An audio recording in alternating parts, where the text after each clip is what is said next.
All right. We're going live. Going live.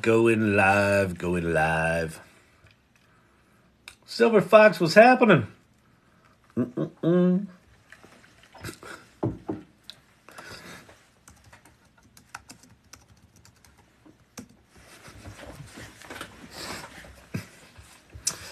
Welcome. All right, I got a lot going on tonight. Got some new stuff going on. Oh, wait. JRC's not happy with our comedy, but that's okay. Oh, I can't. Okay, so you know how you may not know.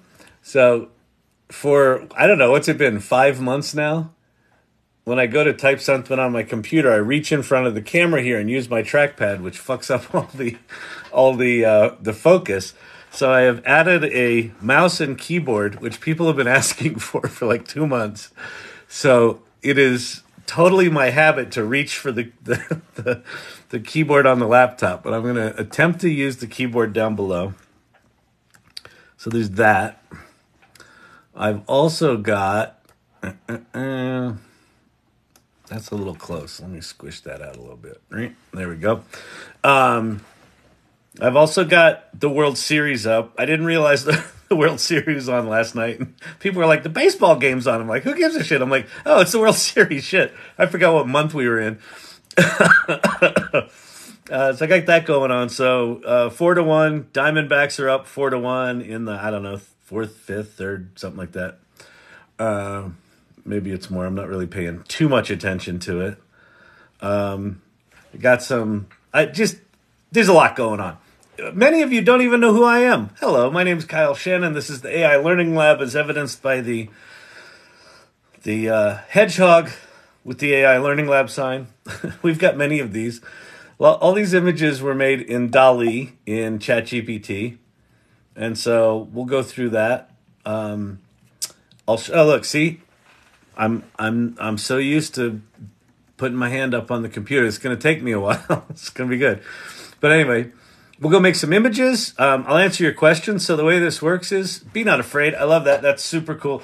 I want to have Herod, because he's got this new LoRa that does these really cool images. We should make some custom stickers for the channel. So we should talk about what to put in there, because those things are super cool. I think we could do some fun stuff there. But look how cute this is. I think Ted made this one. Look. Cute little AI Learning Lab. All right, so the way this works is you give up your Saturday night. You join me. I act like an idiot for 3 hours. I do what I can to teach what I can. I'll answer AI questions. I'll wax poetic about the future of work, the future of AI. I'll do my best to demystify this stuff. And custom stickers. I know. I don't quite know how to do those yet, so we got to figure that out. But this is a solvable problem. Learning how to use TikTok is a solvable problem. You know, I've never done it before, but I know it can be done. So the other thing that we'll do is, if you're brand new to this stuff, and you're like, but Kyle, I don't know where to start. I'm just a newbie. I'm not very technical. Everyone's going to think I'm weird if I do AI shit. We'll get you started. We'll calm the waters a little bit. If you're afraid of this stuff, you do not need to be a technologist. In fact, I have a degree in acting. Now, I have been a tech entrepreneur for a bunch of years. So my current gig is I'm the founder and CEO of a company called Storyvine, which is an automated video storytelling platform. And, I've started lots of companies. I also started a company in the mid-90s called agency.com, which was one of the early digital agencies. And why I bring that up is the early days of the World Wide Web and the early days of this generative AI stuff, very, very similar. Very similar. I also think I'm going to need to go change my shirt. I can't read the comments on it. Good heavens, now I have no comments. Audio, visual. television production. Jennifer L. Are you in audio video television production, or you're marveling at the quality of audio video television production on this TikTok channel? I know it's impressive. I don't like to brag, but when you got it, you got it. the network people have been calling, but I don't want to lower myself to their standards. Okay, so I'm going to go change my shirt. And then we'll come back, we'll get started. So I'll get you up and running on where to start, what to do. In fact, I'll pop that up while I go change my shirt. Let's get something going here. Let's get something going. All right. Okay, actually, this is what we can do. So this is the community that this live is kind of a subset of, is a community I started. It's coming up on our 1 year anniversary, called the AI Salon, where we're all on a, you look good in black. Thank you. Well, I think the letters look better on black. So let me go do that. So anyway, go to the salon.ai. It's a link tree there. You can read all about what the salon's about. In fact, let me... You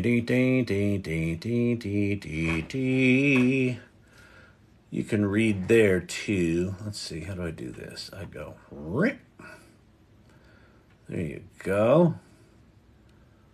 It's not quite there. Anyway, read that. The salon is a ragtag group of misfits. Go check out the salon.ai. There's a meetup there. There's our values there, which I'll go through in a bit. And then I will walk you through where to start with this AI stuff if you have never done this before. So just hang out. I'll be right back.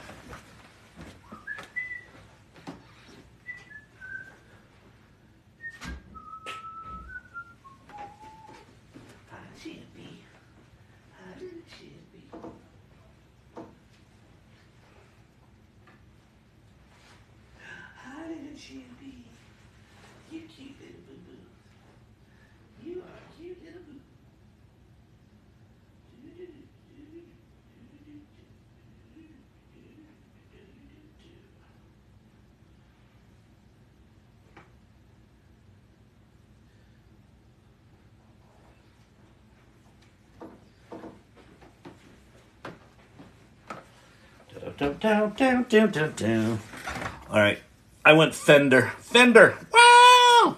Oh yeah! All right, welcome everybody.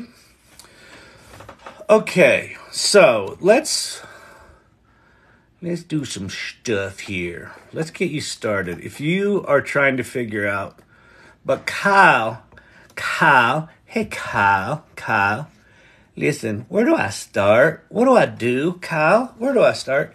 Oh, that's the other thing I did. Look how clean that screen is. I cleaned all the water, the fingerprints off my screen.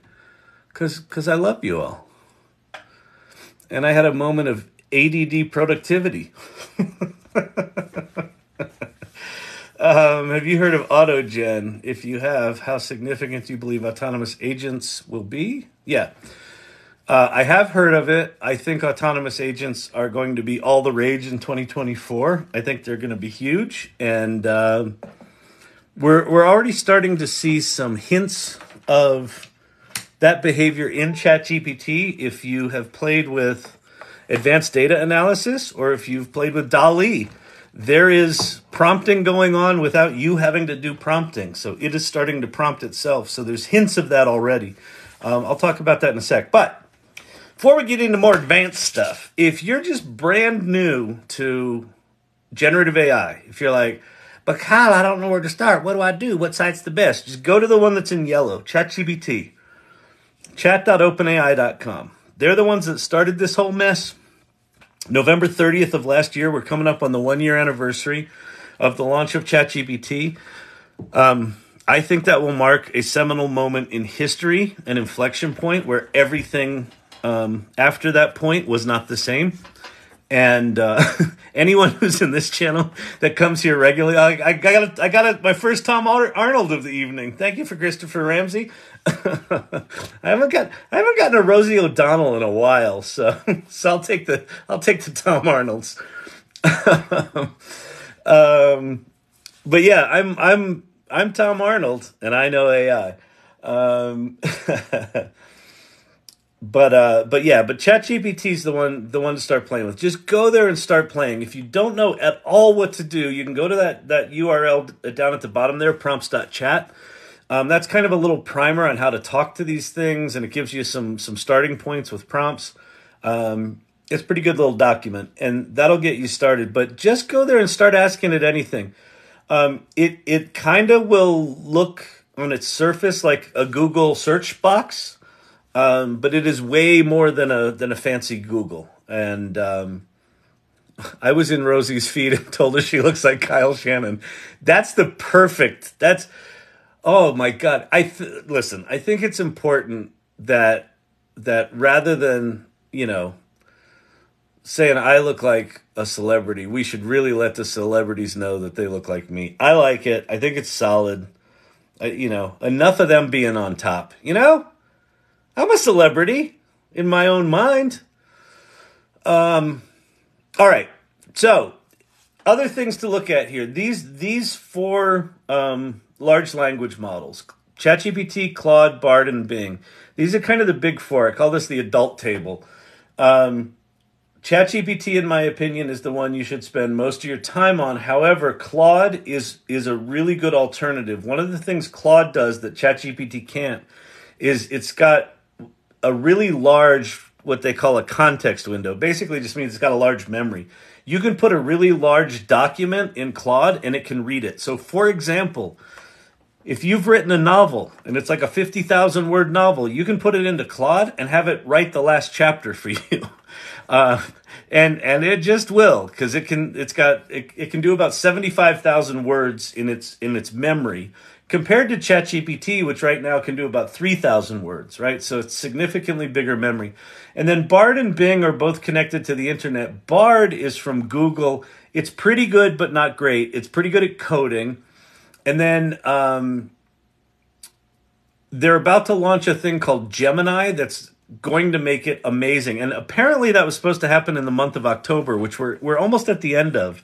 So it might be next week is a possibility. Let's see. I am a something dog trainer. Wait, whoever just pinned the dog trainer thing, repin it, because I lost it. I lost it.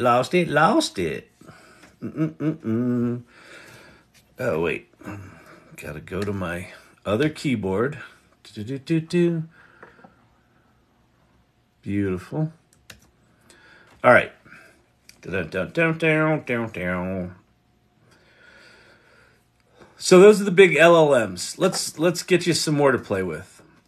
Here's kind of the next four down. I'm Mondo Dog Trainer. I am a Mondio Dog Trainer. I want clients to be able to ask basic questions based on my ideology. All right, we could do that. Oh, Walking Blue. Okay, good. Walking Blue. You Walking Blue in my little announcement of the live tonight said, "Can I ask a basic question?" I'm like, "Yeah, of course."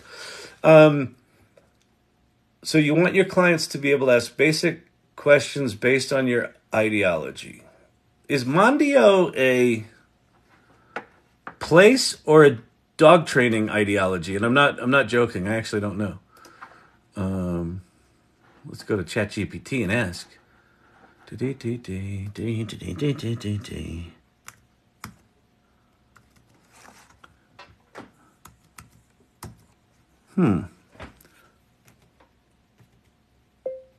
Is Mondio a dog training philosophy or a location? And I know I could ask Walking Blue, but we have ChatGPT. Oh, it's a dog sport. It's not a philosophy. Mondioring is an internationally recognized protection sport for dogs. Da-da-da-da.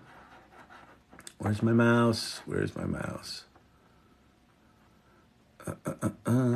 Look, I'm not reaching in front of the camera anymore, people. This is a change. Dogs are tested in 3 areas: obedience, agility, and protection. Competitions are structured in such a way that exercises may change. Okay, cool. All right. So I'm going to show you for the AI salon, what's the URL? It's the URL for the salon is, hang on. There you go, thesalon.ai. And that'll take you to a link tree. And the top 3 links are the most important ones. The first one is about the salon, tell you about what we're about, what our values are, which I'll go over in a sec. And then the second one is a link to the meetup. We meet every 2 weeks. We have an in-person meeting here in Denver, and then the rest of the people can meet online. And then we've got an online Discord server where you can hang out, so basically join the community. I don't know if I need to create a persona. Yeah, so I'm gonna show you. We're gonna walk through this walking blue. And I'm actually going to use ChatGPT here to help do this. So I just asked what Mondio was. Mondioring is shortened. Mondio is a dog sport. It's not a philosophy or location. Okay, so here's what I'm going to do. I'm going to say, please act as a Mondio expert, and I want you to create a persona of yourself and what your expertise is.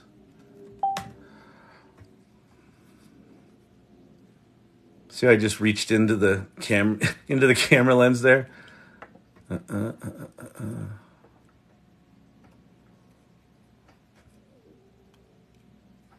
I'm gonna say stop generating. It's not quite what I wanted. I don't want you to create a fictitious character. I just want a description of someone who's expert at this and what their expertise is. And by the way, what I'm using there to talk to my Mac is just normal accessibility stuff on the Mac. So I'm not using, that's not anything within ChatGPT.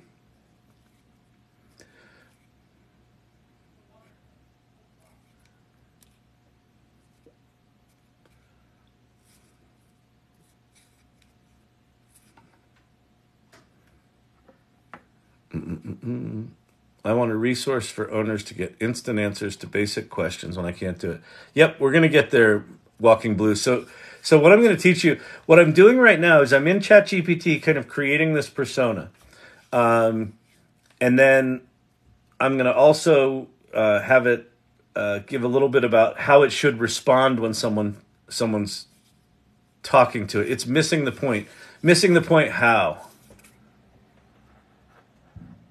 Well, let me just show you how to do it, and then you can do this on your own. Thank you, Clint Copperhead. I appreciate that. Level 20 for Clint. Fantastic, Bob. Tell him what he's won. You can make money with ChatGPT. Okay, so let me just do it here without it being fully correct. Oh, that's Ford Mondio. It totally got it wrong. Okay, hang on. No. You gave me expertise. Wait. No, you gave me expertise about a car. I want Mondio as the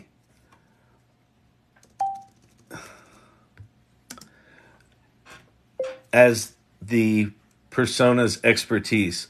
Just make it a single paragraph without all of the extra sections. Here's a condensed description. A Mondio expert. Years of hands-on experience. They possess extensive knowledge and training techniques. Okay. Now, if I were to create a bot that were to answer questions about Mondio, I need to have the bot respond in a certain way. So what I'd like you to create is a prompt that I'll put in the bot that starts with, act as a Mondio trainer, and when someone asks a question, respond with a certain set of rules. My God, is it missing the spelling of that? Mondio. Let's see this. Prompt. Act as a Mondioring trainer when answering questions. Always prioritize the safety of both dogs and handlers. Emphasize the importance of positive reinforcement. Highlight. So this is where you'd put in your your philosophy, your things. Address queries with patience and ensure the inquirer feels understood. Draw upon real world examples. Stay updated. Okay, so I'm going to take this. I'm just going to copy this, and I'm going to show you how we're gonna go play. So right now I'm on ChatGPT. Now I'm going to flip over to a new site called Poe.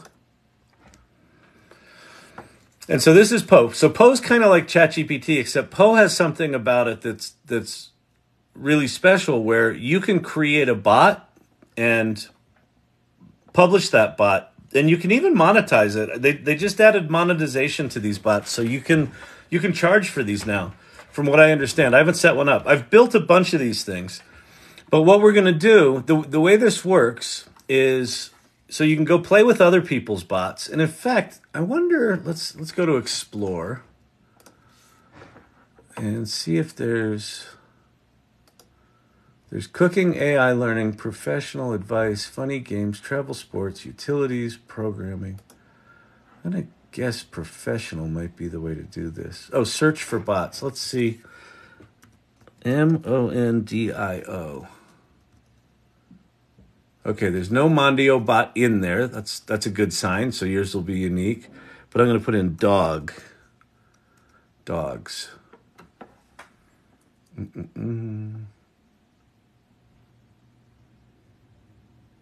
Just trying to see if there's any bots from dog trainers. Let me put in dog training. Dog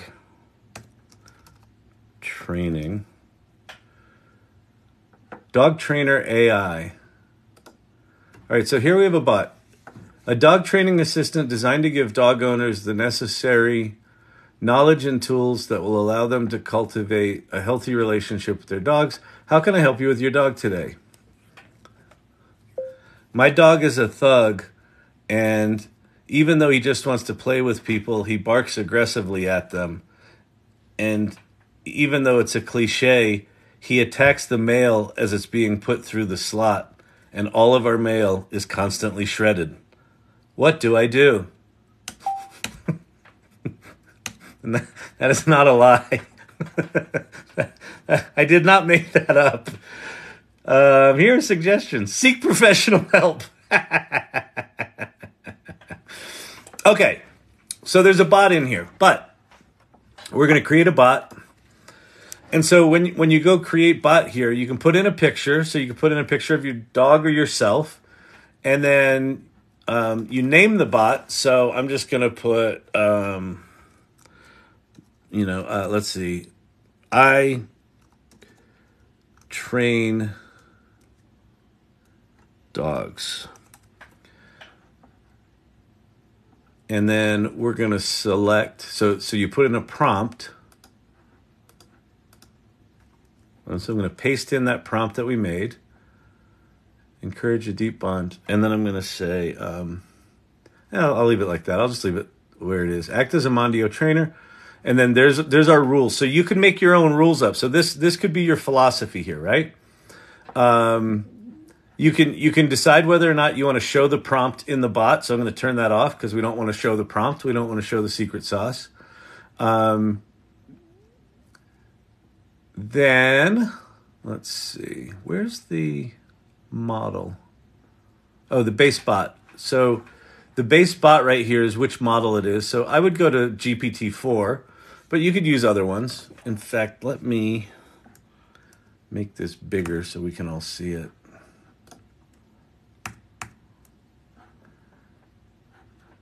So here are the different models.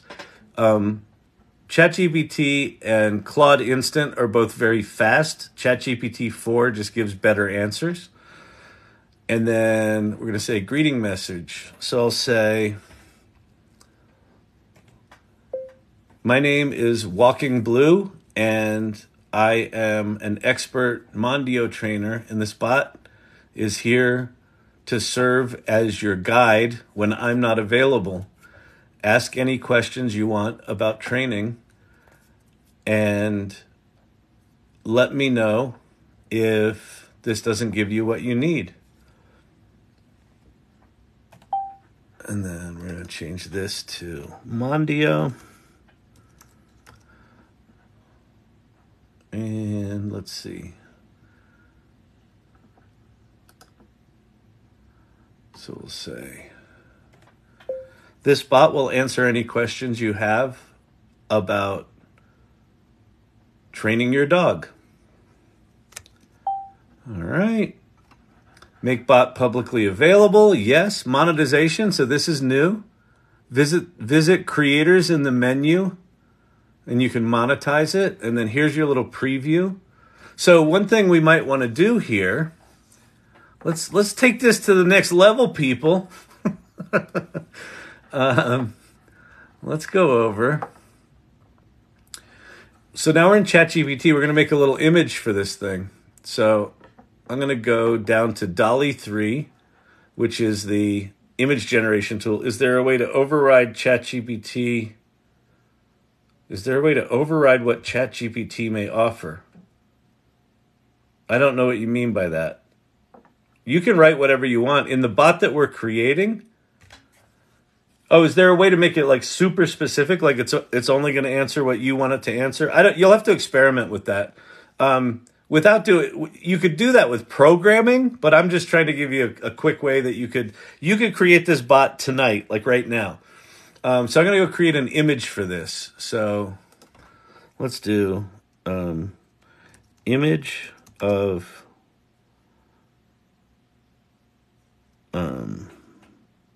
trainer and his, I don't know if it's his, dog. Oops, I said fog. Dog. Close up. Meaning create the answers that I want the client to hear. Yeah, you can, well, so what you can put into the, that bot description I just had where what I put in there were kind of generic things like, say the dog is safe. You can put in specific things for it to say, but what you can't control is what people are asking. If you just want to do a thing where they can sort of pick from a list of questions, then you could do that, but you kind of lose the spontaneity of being able to ask it anything. So I'm going to say copy. Do I want copy image there? No, I want to save it. So I'm going to save this image as, let's see, dog. Desktop save. And then I'm going to hop back over to Poe, and we're going to go add an image up here at the top. So I'm going to go to my desktop and get my little dog picture. And there it is. There's our little dude and dog trainer. And so now I'm going to create the bot. So this is I Train Dogs. So as soon as this publishes, assuming it does. All right. So if all of you right now want to go to poe.com, poe.com/itraindogs, this bot is live. You can go ask this questions right now. So what is Mondio? And can my older mutt be trained? Mondioring is an abbreviated as Mondio. It's a sport developed in France. So here's the bot doing all the answering. As for your older mutt, Mondioring is a sport that requires a high level of physical and mental fitness. If your dog is in good health, no, my dog is tubby, like me, and with a sound temperament. No, my dog can't do this. However, it's highly recommended that you get a full health checkup. It's worth mentioning that while mixed breed, this is actually, large thing. Let's see. Let's go. What is the first skill that you will train my dog to do?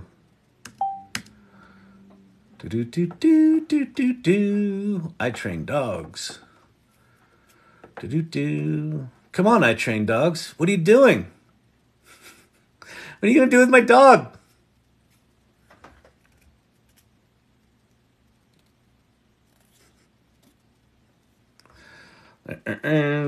Can you create a philosophy with my answers? Yeah, so that's unable to reach post. Let me just retry this and see if it goes again. It looks like it just had a hiccup. But anyway, so this is now a functional bot. So let me go back in here. So Walking Blue, you can type in anything you want in here. So, all right, when monitoring training, first thing we'll have it do is sit down, just like sit. So now it's writing the answers of what it's going to train the dog. Okay, so let me start that conversation over. So I'm going to go back to the settings. And in this prompt, right, where what I had ChatGPT write was, so I had it write, act as a Mondioring trainer when answering questions, always prioritize safety, emphasize the importance of positive reinforcement, right? So here's the rules. This is where you would type in your philosophy. So you'd basically say, my philosophy with this is all of the following things. When responding to someone's questions about this, be sure to incorporate my Poe has overloaded, took me to Bard. Poe has overload, it took you to Bard? That's really weird. Try it again. Just go to poe.com/itraindogs. It should work. But yeah, so basically you just put your philosophy in here, and then, at the end you say, let's see, how do we do this? These are my philosophies, and please make sure that you incorporate them into the answers if they are applicable or something like that, right? And so this prompt will tell the bot how to behave. So this is where you'd put in your philosophy. So it's your bot. You can do anything you want with it. And so I would just keep experimenting with it. So what you'll do is you'll put in a prompt. You'll have it start doing, you can start playing with it immediately. You look at the answers. If it's not giving you the answers that you want, you go back in and change the rules and say, never do this, always do this, things like that. So you can absolutely do it. What's rough about creating bots, so historically, if you wanted to create a bot, what you'd have to do is you would essentially have to anticipate all of the things that people might ask, and you would have to write all of the different answers for them. And then it's just a big giant logic tree. If they ask this, then answer this. If they ask this, then answer that. And it was incredibly time consuming. What the power of large language models is they've got a ton of this knowledge in there already. So what you can do is just put in your philosophy here and say, make sure that when you're answering the questions, filter it through my philosophy. But then people can ask anything they want, and this bot will provide good answers. You could even put something in there, if they ask something not related to dogs or this particular kind of training, just tell them that you're a bot that focuses on this specific thing, and to get back on track, basically. All right? So that's that. I hope that helps. All right. The advantage of a bot to a business owner to see the questions people ask or to provide service. Oh, is it? The one thing that I don't know about Poe bots is if you've got access to to your bot usage and what people asked. Open Poe faster with our new desktop app. Okay, I'm not interested in that. So here's my bots. So now I've got I train dogs. Yay. See all the chats with this bot. Oh yeah, look.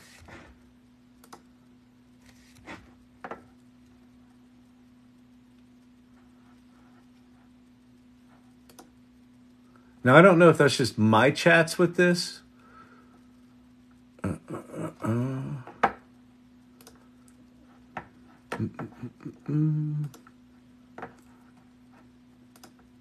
Let me go to one of my other bots that's been around for a while. I've got I Am Shakespeare is one of my bots.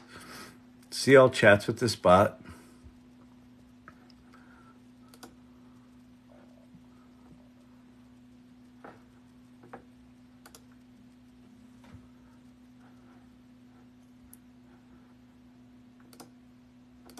Yeah, I don't know.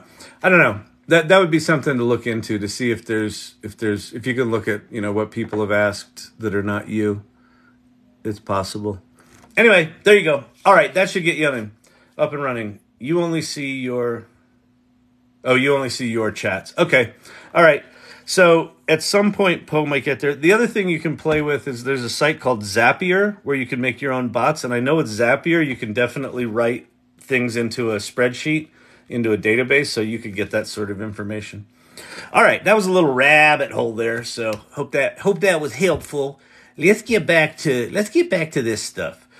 I was talking about if you want to get started with this stuff, where do you start? Start with ChatGPT.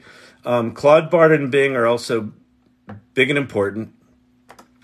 Pi is a really interesting one because it's designed to be a conversational bot. By the way, it is 7-1 Diamondbacks in the World Series. Poe is the one we just went over. That's the one where you can make bots. And then Perplexity is a good kind of research thing. The conversational bot with Pi is really interesting. Let me pull it up here. So I've got Pi. It's just like a normal like chatbot, just like ChatGPT. But in the lower right-hand corner is this little phone icon. And if I click it or tap it, oh, wait. Hang on. I've got my volume down. I smell a plot twist. Spill the tea. What's up?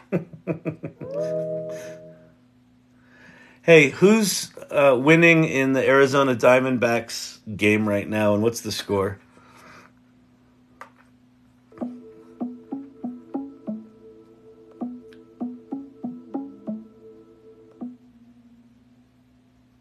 The Diamondbacks are leading the game with a score of 5-6 in the 7th inning against the Texas Rangers. The game is shaping up to be quite the nail-biter, with both teams putting up a good fight. Gabriel Moreno of the Diamondbacks hit a solo home run in the 4th inning, while Mitch Garver of the Rangers got his team on the board with a run in the 5th inning. This game is going to be a close one, so buckle up and enjoy the ride. I'm pretty sure you were talking about last night's game. Tonight's Saturday, and the game's live right now. She hallucinated.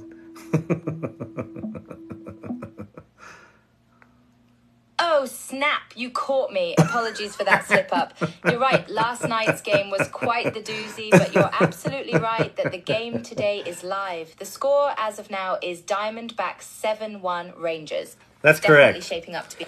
So that's Pi. So Pi's designed very much to be a conversational bot. Like she's like, oh, snap, you got me. All that sort of stuff it's a little off-putting initially.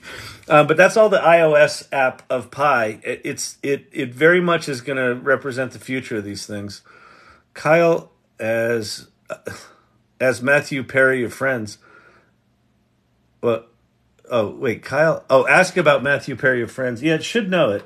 I know he just passed, which is really sad.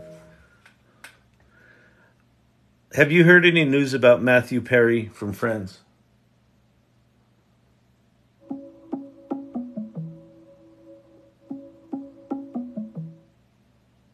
Matthew Perry, who played the iconic character Chandler Bing on the hit show Friends, tragically passed away at the age of 54, according to several news outlets.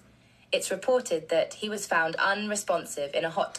So yes. And so now Pi's been connected to the internet for a while, but they just made another announcement about it being connected to the internet.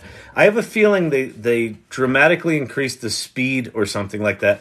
So the fact that it's able to go out, search the internet, get relevant information, take that relevant information, send it back to a large language model, turn that into conversational chat, synthesize that, and answer your question in about a second and a half is absolutely remarkable. I know, it's very sad, isn't it? It just happened, the Matthew Perry thing. So that's actually really good, a really good example of that thing being truly connected to the internet. So it, having a conversation with Pi is something I would just encourage you to do, because it's just not like any other. It's not like Siri and Alexa at all. You can talk to it about anything. You can have it create a game. You can ask it about news. You can have it teach you things. You can ask about books you haven't read or movies you haven't seen. It does sometimes hallucinate, but they all do. But it's really worth looking at. Okay, for image creation, take a screenshot of this one. So DALL-E 3 is now built into ChatGPT. I think the $20 a month for ChatGPT Plus is an absolute bargain right now. The amount of features you get in it are staggeringly good. Midjourney's still the best in terms of sophistication of art, but it's really, really close right now. And I got to say that creating images within DALL-E 3 is a game changer. You don't like Midjourney. You have to go to Discord. Be not afraid. Thank you so much for the roses. I really appreciate the gifts. They make a big difference. Thank you to Ricky Tiki Tabi, Sherry D. Thank you so much. Oh, y'all are amazing. Thank you. Pate, why is it Google versus Microsoft, but Amazon and Apple aren't in the mix? So Amazon is getting there. Amazon just invested up to $4 billion in Anthropic. So I mentioned Claude before. This guy. Amazon, about a month ago, invested $1.4 billion with an option to invest up to $4 billion. And today, or yesterday, Google announced they're putting $2 billion in it. So that's really interesting to me, because you now have two major cloud providers, right? You have AWS on Amazon, and you've got Google Cloud. So one's putting in $2 billion, one's putting in $4 billion. Which cloud is this thing going to live on? I don't know. And maybe it means that both of them are vying to buy this. So the company behind Claude is a company called Anthropic, and its founders are ex-OpenAI people, right? So this team is the team that helped create GPT-3, which is, what ChatGPT was built on, right? Initially. So these are two major competitors. So you've got Microsoft and OpenAI, and now you've got AWS, Amazon, and Google making major investments into Claude. So these are going to be really interesting. AWS is humongous, or hugmongous. Humongous, yeah, exactly. Apple purportedly spent $22.4 billion on R&D this year. The bulk of that spending was on generative AI, from what the rumor mill says. Apple is going to be a major player in this space, but what I predict is that they won't necessarily call it AI. Notice that when they launched their Vision Pro goggles, they didn't use the word metaverse once. They also didn't use the term AI once. They redefined the category as spatial computing. They talked about this new R1 chip in the Vision Pro goggles, which stands for Reality One. And what it is a massively powerful machine learning processing chip. So you're going to be able to do massive amounts of machine learning on device, on Apple devices. I upload an image into ChatGPT and ask it to describe. Then I ask DALL-E and Firefly to create it. Yep, it's a great way to play with those things. Yep. So Christopher Ramsey, I'll show that. That's a really good. Man, Siri died down. I'll play with that in a second here. But Apple's going to be a major player in this. I think where Apple's going to be big is with autonomous agents. Someone earlier asked about autonomous agents. So autonomous agents, right now, you go to ChatGPT and you ask it a question and it gives you an answer. But if you have played with advanced data analysis with ChatGPT, you tell it, hey, could you please go look at this file that I just uploaded and tell me about the data in it. And it starts prompting itself. and it starts writing its own Python code and executing its own Python code. You basically just sit back and watch it. Same with DALL-E 3, where you say, hey, I'm thinking about putting together a logo for this kind of business. Can you give me 4 different ideas? And then it goes off and it writes its own prompts, and then it generates the images for you. So those are 2 examples right now you can play with today that are kind of a hint of where this stuff is going. So now imagine, on your Apple device, they have whatever the equivalent of Siri is if they're going to change Siri out. And you say, hey, I want to go to Mexico in the next 3 months. Can you go find me prices? And then if they're good, if they're under this amount, just buy me the best ticket. And it will know your preferences, and it will just go off and take action on your behalf, whatever you've given it permission for. And it will just go book your tickets. And then it'll come back and say, okay, I got those tickets. Here they are. And you're like, oh, no, you booked them for 6 a.m. I can't go until the afternoon on that day. Can you change those out? Sure thing, boss. Off it'll go and do that thing. Can I build a team of autonomous agents? Right now, there are tools like AutoGPT and some of the stuff you can do with LangChain and there's one called Baby AGI. There's a bunch of them out there that you could start to play with that. Yes, they're not great. Within the OpenAI API, there's a thing called actions. So within the OpenAI API, you could build basically a chatbot that does take actions. So it's in the documentation right now to be able to make your own autonomous agents. So the answer is yes. If the question is, can you do that easily right now without coding? The answer is no. But the infrastructure for it's there. Be not afraid. Thank you so much. I really appreciate that. The gifts and things mean a lot. They make a big difference. I appreciate that. Let me pop over here. I don't have Discord up anymore, which okay, nothing going on there. Good. Great. Okay. Let's see. Oh, thank you very much. You're sweet. You're sweet. You're sweet, sweet, sweet. Okay, what else was I saying? Okay, image creation, those are the biggies. DALL-E, Midjourney, Leonardo, and Firefly. Leonardo, if you like flipping switches, there's all sorts of configuration stuff you can do with Leonardo. It's built on top of Stable Diffusion. If you like making images, but you work in a corporation that's skittery about AI, use the Adobe products, Adobe Firefly. Those have not been trained on copywritten images, which means it's not as good. The quality of images for Adobe Firefly stuff's not as good, but it's good and getting better. What Adobe has also done is they're supporting artists. They're letting artists opt out of being trained, opt into being trained. Oh. Kyle, hello. Hello. Am I back? Camera died. No, I don't know. No, it wasn't abducted. It was abducted. My fear was that I got booted because I said some trigger word that TikTok didn't like. I think it was just bad internet. All right, here's the video creation stuff. Video creation stuff right now kind of sucks.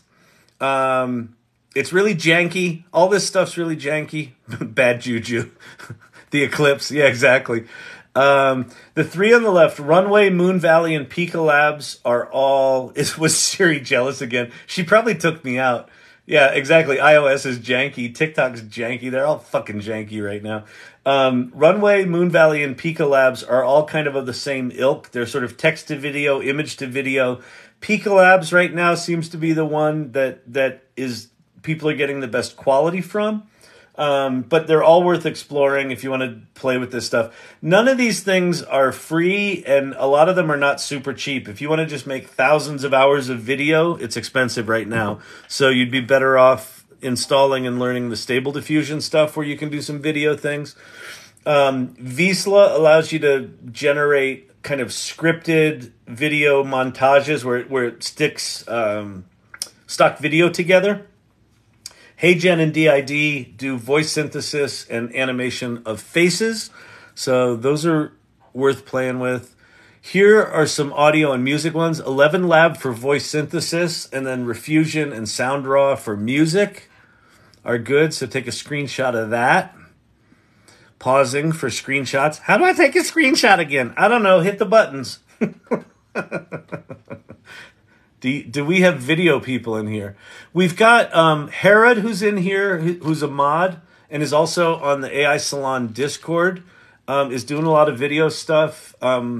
I've got a guy that I met at the last salon who I think we're going to have come speak at the salon, is also doing video stuff, doing music videos. He's a musician for a lot of years, and he's been doing music videos. So there's a fair amount of people in there. What about creating a website? Cam Catkin from Cleveland. I'll show you that in a second. So Vicky shared with me a new tool that is text to Webflow. Or Webflow? No, not Webflow. What is it? Hang on.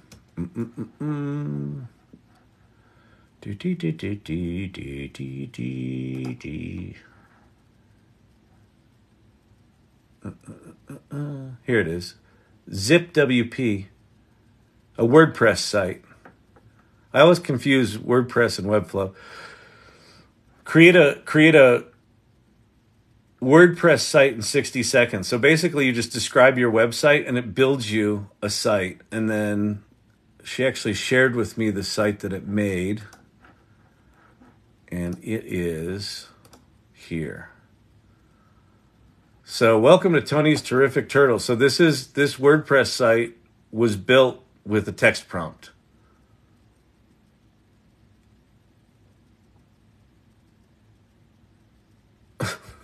I mean, good Lord. Here's the about section.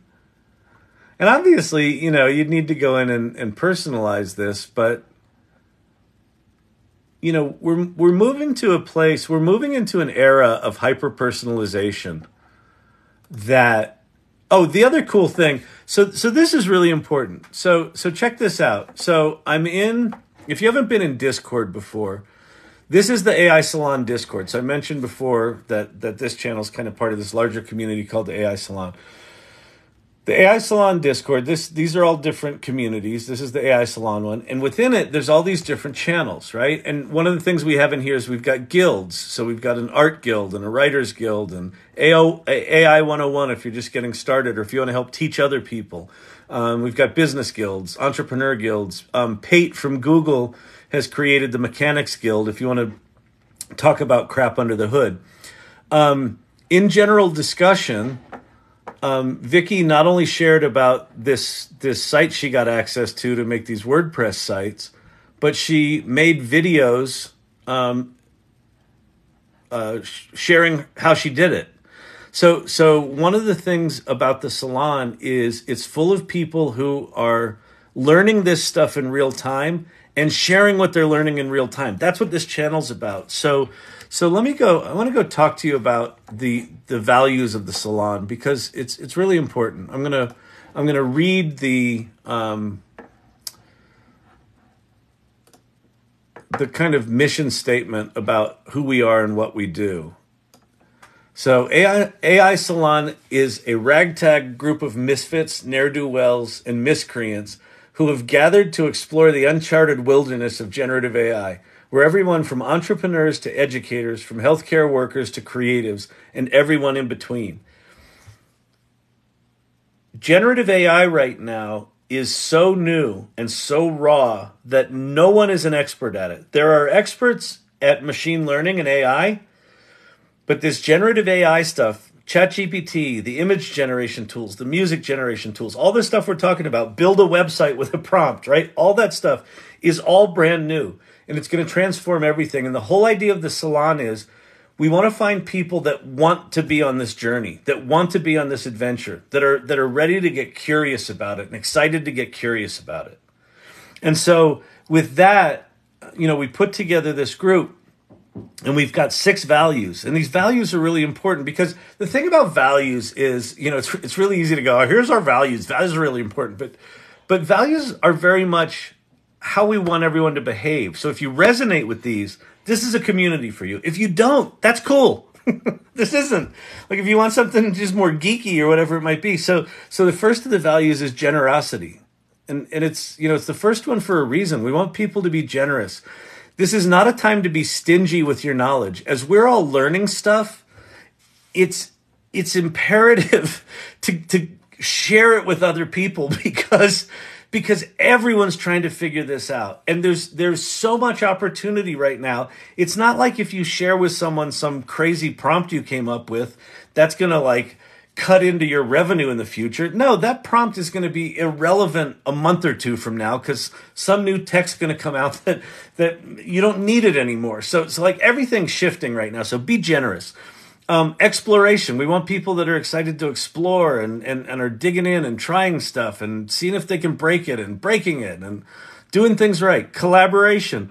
This is one of the things I'm most excited about in the salon right now is there are a lot of people discovering one another and going, hey, I like how you think, or I like how you talk, or whatever it is. And they're starting projects together. That's a big part of the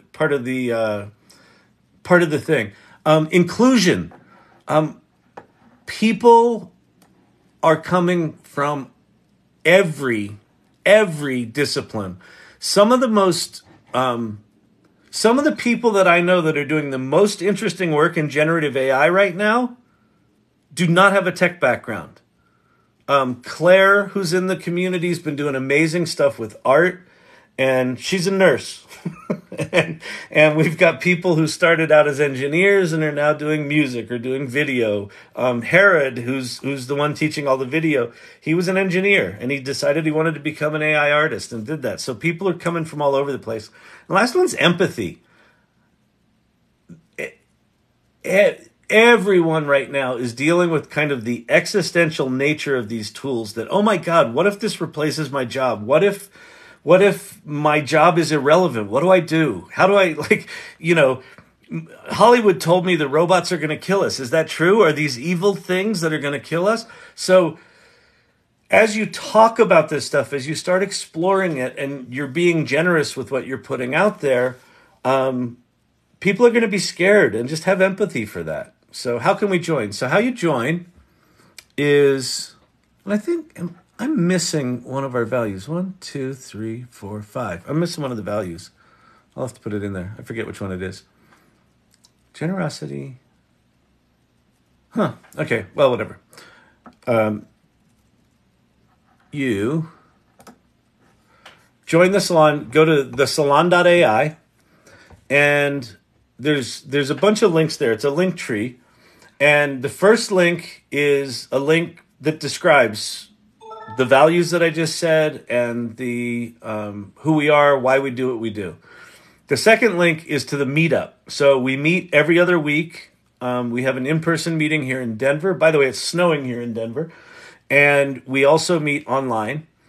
And then we have this Discord. And the Discord is this community where there's guilds that you can join, and there's a private channel for this channel. If you're a subscriber to this channel, you automatically get a role called the Irregulars. So the people that show up here regularly, by the way, I've been doing these lives for 2 to 3 hours a night, 7 days a week for the past 4.5 months. It's probably 5 months at this point. I think I started on April 30th doing these lives. And with the exception of 3 7-day periods where TikTok booted me, I've been here every night. And I'm doing that because I'm so passionate about getting the word out about this stuff, demystifying it, and supporting this community. So if you're a subscriber to the channel, you get access to the Irregulars. You can come back here every night. You don't have to subscribe to come back here every night, but if you do, it supports the channel, it supports me, and you get access to the private Irregulars channel on the Discord, which is nice. It's a smaller subset, and it tends to be the people that show up here regularly. What I've been experiencing with them is I'm watching them all blossom individually, both professionally and personally, where they're going through like the cycles of like, I don't know what I'm doing, to, oh, I did a cool thing, to, oh, I've been telling people about it. Oh, thank you very much, Ron. I appreciate that. Those help.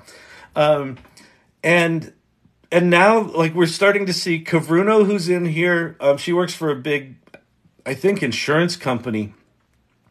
And when she came in, she was just like, I'm kind of the AI person off in the corner, and no one really knows what I'm doing. And then she started sharing it with people and educating people. And then they asked her to do a workshop. And now people within the company are starting to talk about her. And that's anyone who gets curious and vocal about what they're learning with this stuff in the next 18 months is going to have such massive opportunity. Like this, we are so at the ground floor. If you think you're behind, you're not. The repetition of the lives to be extremely inspiring and nurturing. Wait. Oh, I find the repetition of these lives to be extremely inspiring and nurturing. Oh, thank you very much, Christopher. I appreciate that. Be not afraid. Thank you so much. I appreciate that. For a long time, this felt like I was talking into a phone. It felt a lot like, hey, Martha, is this TikTok on? How do you do this? And especially in the past 6 weeks or a month, this has become a really vibrant community where people are, as I'm talking about stuff, I'll make jokes. Like tonight, it hasn't been as jokey tonight because we kind of dug into some kind of cool stuff. But people are making all sorts of images. Most of these images I didn't make. Most of these images are made kind of in real time while these things are going on. People are exploring, how to use these tools, and they're making jokes and having conversations. And that's all happening over in the Discord. So let me go to the Irregulars channel. Here's the Irregulars channel, and, having conversations. There's some AI Learning Lab baseball characters. We have jokes about llamas, hedgehogs, turtles, and gummy bears. So here we are rounding out the team. These are awesome. But this is all happening in real time, right? Like the Diamondbacks game is tonight, right? And so these things are happening in real time. So it's a really vibrant community. And so it's much more than this TikTok live, but this is here, very much as a place for you to come and connect. And, so I appreciate the kind words. Don't forget Source Camp, Kyle. Source Camp. Where's Source Camp? Don't forget what, Clint? Source Camp's images. She's been doing a ton of images. Those are so good. I know, aren't they? It's amazing. All right. So let's go.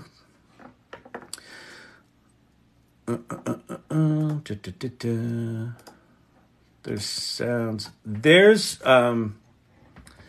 Here's 3D stuff to pay attention to.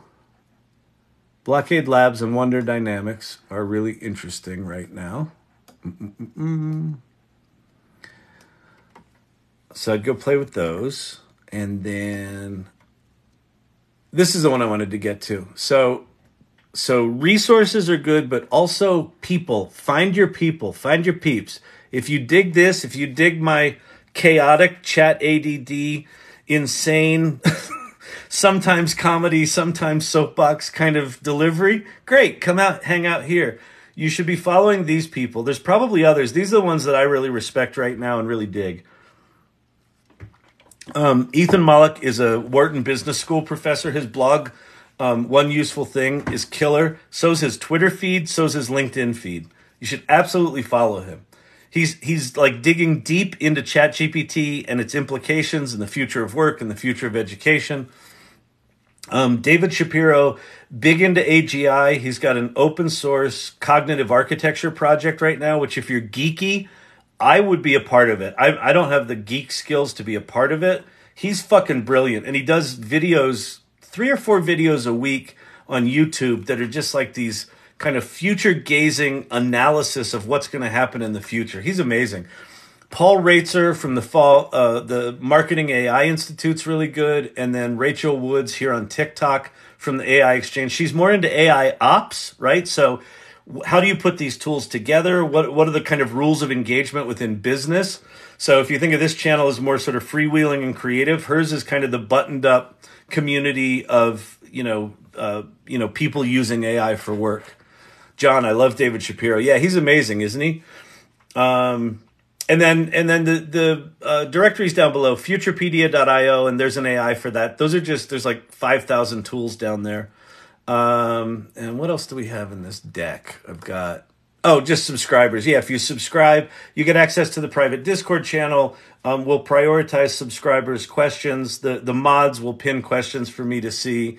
And we'll do featured works and shout outs. Source Camp.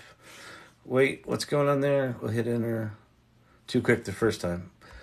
All right. Beautiful. All right. So let's get back to some questions. Shall we? Oh, that's a good image. I like that one. Oh, yeah. I love those eyes.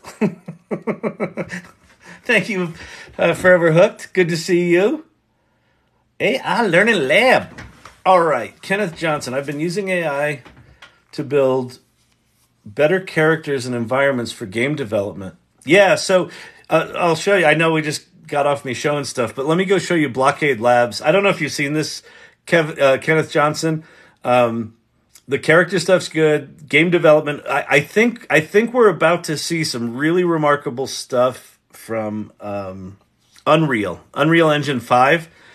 Some of I've seen a couple of things on Twitter recently about you're going to be able to generate a character and put it in Unreal Engine worlds, and then it will make video of that character running through that world. So I think there's some amazing shit coming that's going to really up the quality of like coherence. Like the current video tools, they make videos where people's faces kind of morph and they're just kind of janky and weird.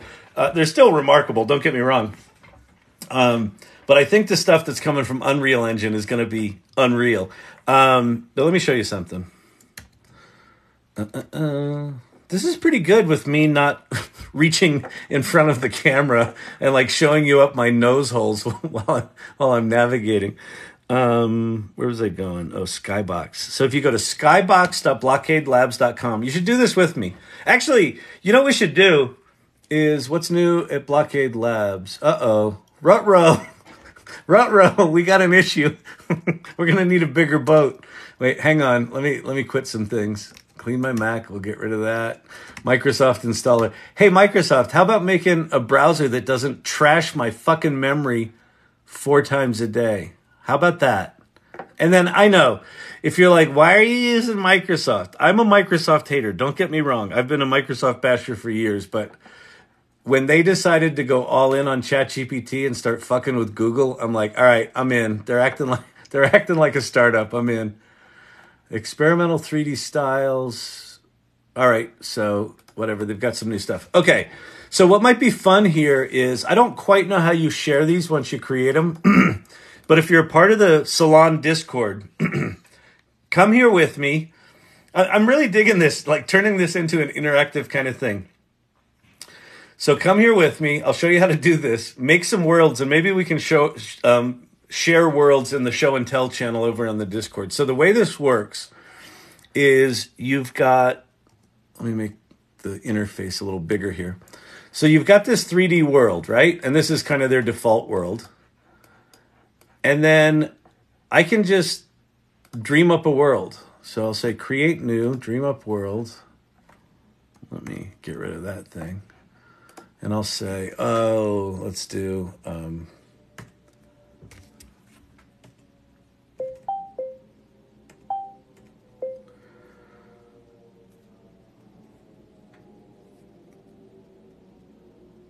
futuristic racetrack with 2 planets hovering in the sky. I don't know. That's good enough. And then let's see. Styles. Art techniques. So here's all the different styles. Realistic. Realism. Sky dome. Oh, this is cool. They've upped the number of different kinds of worlds. The ones that have little green dots by them are ones that you got to pay for. You got to be a paid subscriber, which I'm not. but we'll go futuristic. There's cyberpunk, so we'll do a cyberpunk racetrack. And so now I go generate, and now it's just going to go off and make this world. Now, what this is doing technically is not super sophisticated. It's creating, it's like a single stable diffusion image that they're creating that's being generated in such a way that they can map it against a 3D sphere. And so, like, here's our racetrack. Look at that. Holy crap, that's so good. There's the planets in the sky. There's one, there's two. There's a big spaceship or, I don't know, hospitality center. You know, here's where the cars are going to come racing in. Now, some people are taking these 3D worlds, they're taking them into Unreal Engine and they're dropping objects within them, and you can kind of navigate inside these things. But just go make some worlds, and let me see if I can figure out how to share this. Let's see. Share. Copied to clipboard. All right, so now I'm going to go over to the Discord, and I'm going to go to the Show and Tell channel. If you haven't seen Discord, you're lucky. Oh, nice. These are from Herod, I think. Is this Herod? Oh no, maybe this is happening inside DALL-E 3. Wow, really cool stuff in there. So let me just paste this.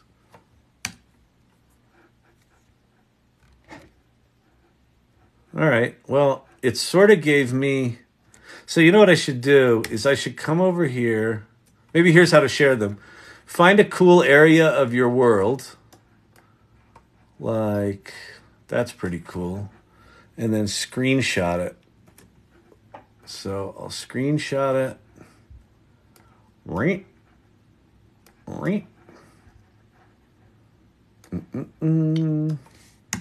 And now I'll hop over to Discord and paste it in. Boom. There you go. I don't know. It's kind of a janky ass way to share, but that's the business right now. All this stuff's janky. It's all janky, people. It's jankified. Janky. All right, that's super cool. All right, groovy. Dig it. All right. Oh, good. Someone came in and introduced yourself. Kyle will get you in the gate. Okay, terrific.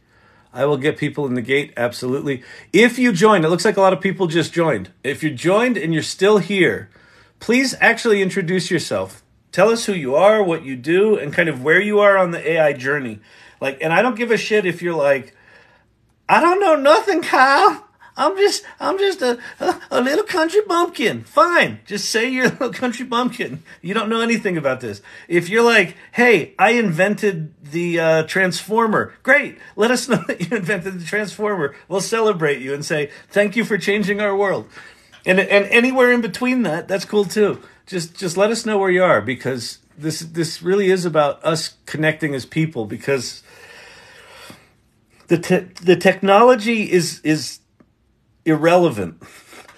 What's relevant is the impact of the technology on our lives, right? So when you see these TikTok channels that sound like this, You can make money with ChatGPT. they're focusing on the technology. It's not about the technology. It's about us. It's about us. It's about humanity, people. It's about humanity. I could have been a contender. Learnios. Oh, Ted's are the best. Ted's killing it. There's JRC. That's beautiful. Whatever you're doing with the fall fashion design stuff, good Lord. Wow, nice. So, Silver Fox doing some stuff. Wow, super cool. Awesome. That's Forever Hooked that did the baseball cards.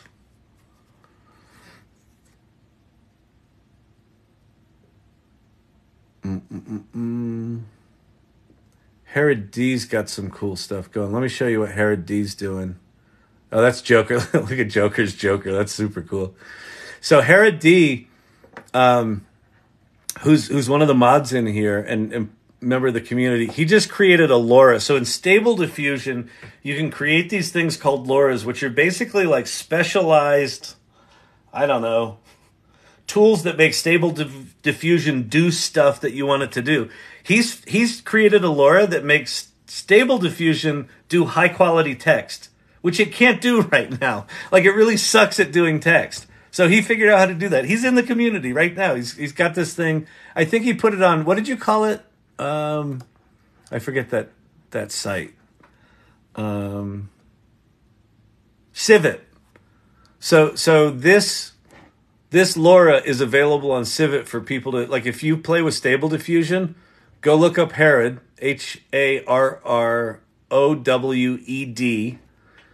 and look up his LoRa. And you too can start doing slick stuff like that. All right.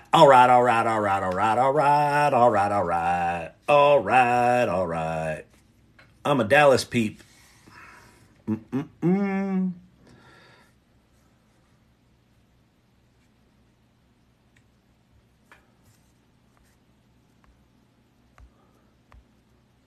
Wait. Hang on one sec.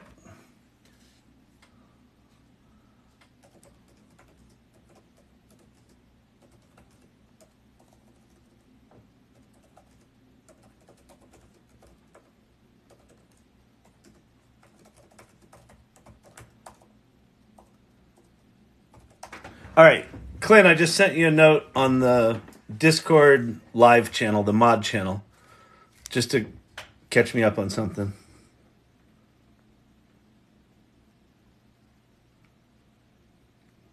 Oh, right.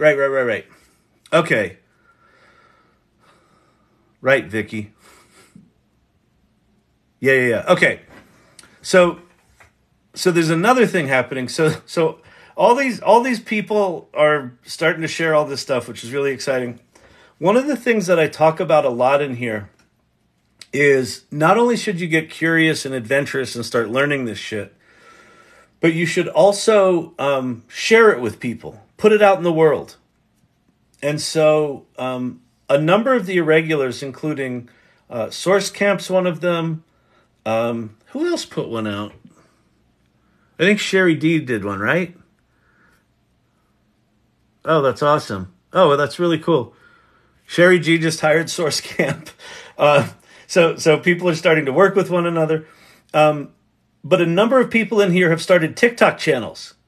There's one dude that is it Dean? Dean Learns AI is taking what he's learning and showing it on TikTok. Source Camp has got one where she's putting together tutorials. Firefly is doing YouTubes.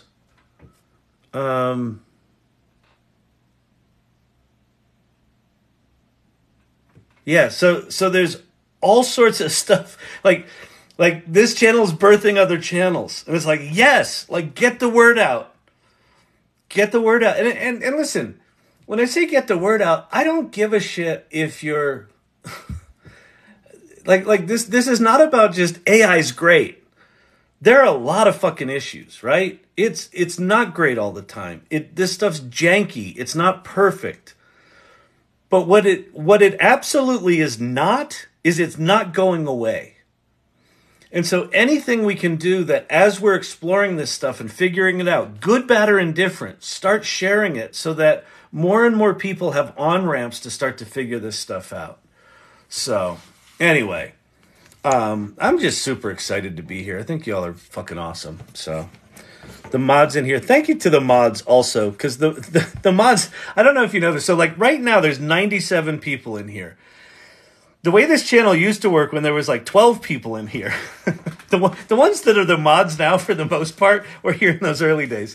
The way this channel used to work is I would just literally answer every single comment, and it would take me hours to get through them. And then at some point it just became clear that I could never get through them, and I would have to jump, and people kept going, hey, we could mod for you.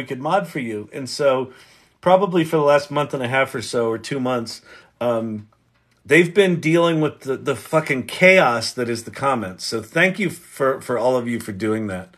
That's my thing. Videos, editing, UI, UX design. If I learn all this, I'll make money with it. Yeah, exactly.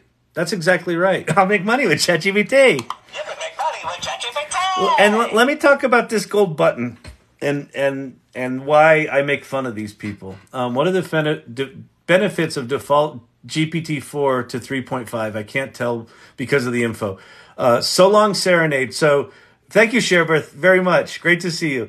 You're up to level 24, by the way. That's really cool. Those hanging lights are my favorite of those gifts. Sherry D, thank you so much. So long, Serenade. I like your name a lot. For one thing, why is that relevant? I don't know. I'm like Dave Portnoy with pizza reviews. I'm like that with name reviews. So long, Serenade. You get a 8.5 out of 10. It's solid. I like it. I'll talk to you about the difference between ChatGPT 3.5 and ChatGPT 4. The TLDR, as the kids like to say, is that the $20 for GPT-4, in my opinion, is the best deal in software right now. It is remarkable. I'll walk you through all of what's in ChatGPT-4, and it's you would not get this from their website. In fact, even if you pay for ChatGPT-4, you probably don't know some of the things that you have because they've added a lot, like in the last 3 weeks. A lot. There's a lot there. But anyway, let me talk about this. As you scroll through TikTok, you'll see these super slick TikTokers that are like, You can make money with ChatGPT. they got all the graphics going and all this stuff. It's less janky than this channel. Do you know how they make money with ChatGPT? They don't. They make money selling courses to tell you how to make money with ChatGPT. Here's why this is a flawed approach. Because ChatGPT is just a tool. So's Photoshop. So's Microsoft Word. This would be just as valid to say, you can make money with Microsoft Word. Well, how? Well, learn to write. And then when someone says, I need something written, you fire up Microsoft Word and you write shit in it. And if you do that good enough, they give you money, right? Same thing with ChatGPT. Now, ChatGPT and the tools, all these generative AI tools are incredibly powerful. I'll give you that. But they are not the strategy. They're just a tool. So how you make money with ChatGPT is you figure out a problem to solve. And then you figure out with ChatGPT, how do I actually solve that? Oh boy, my machine is about to crash hard. Let me quit and restart Microsoft Edge, and then we will be better. All right. You asked ChatGPT, how do I make money? Duh. Yeah, exactly. Yeah. How do you make money with ChatGPT? You go ask, but seriously, go ask ChatGPT how to make money with ChatGPT. I know you said it as a joke, Herod, but it's actually like you can use ChatGPT to help you come up with a strategy for what problem you might want to solve. And then you could say to it, ooh, how do I, use generative AI or generative images or whatever to do that thing? Great. But figure out the problem you want to solve first. And where's that going to come from? It's going to come from your knowledge, from your experience. You're like, I know pizza shop owners in this town, and they're all having trouble getting people to come in and sit in their restaurants. And so I'm going to come up with a business to improve that. Great. Now how can you use ChatGPT to help do that? Your system has run out of application memory.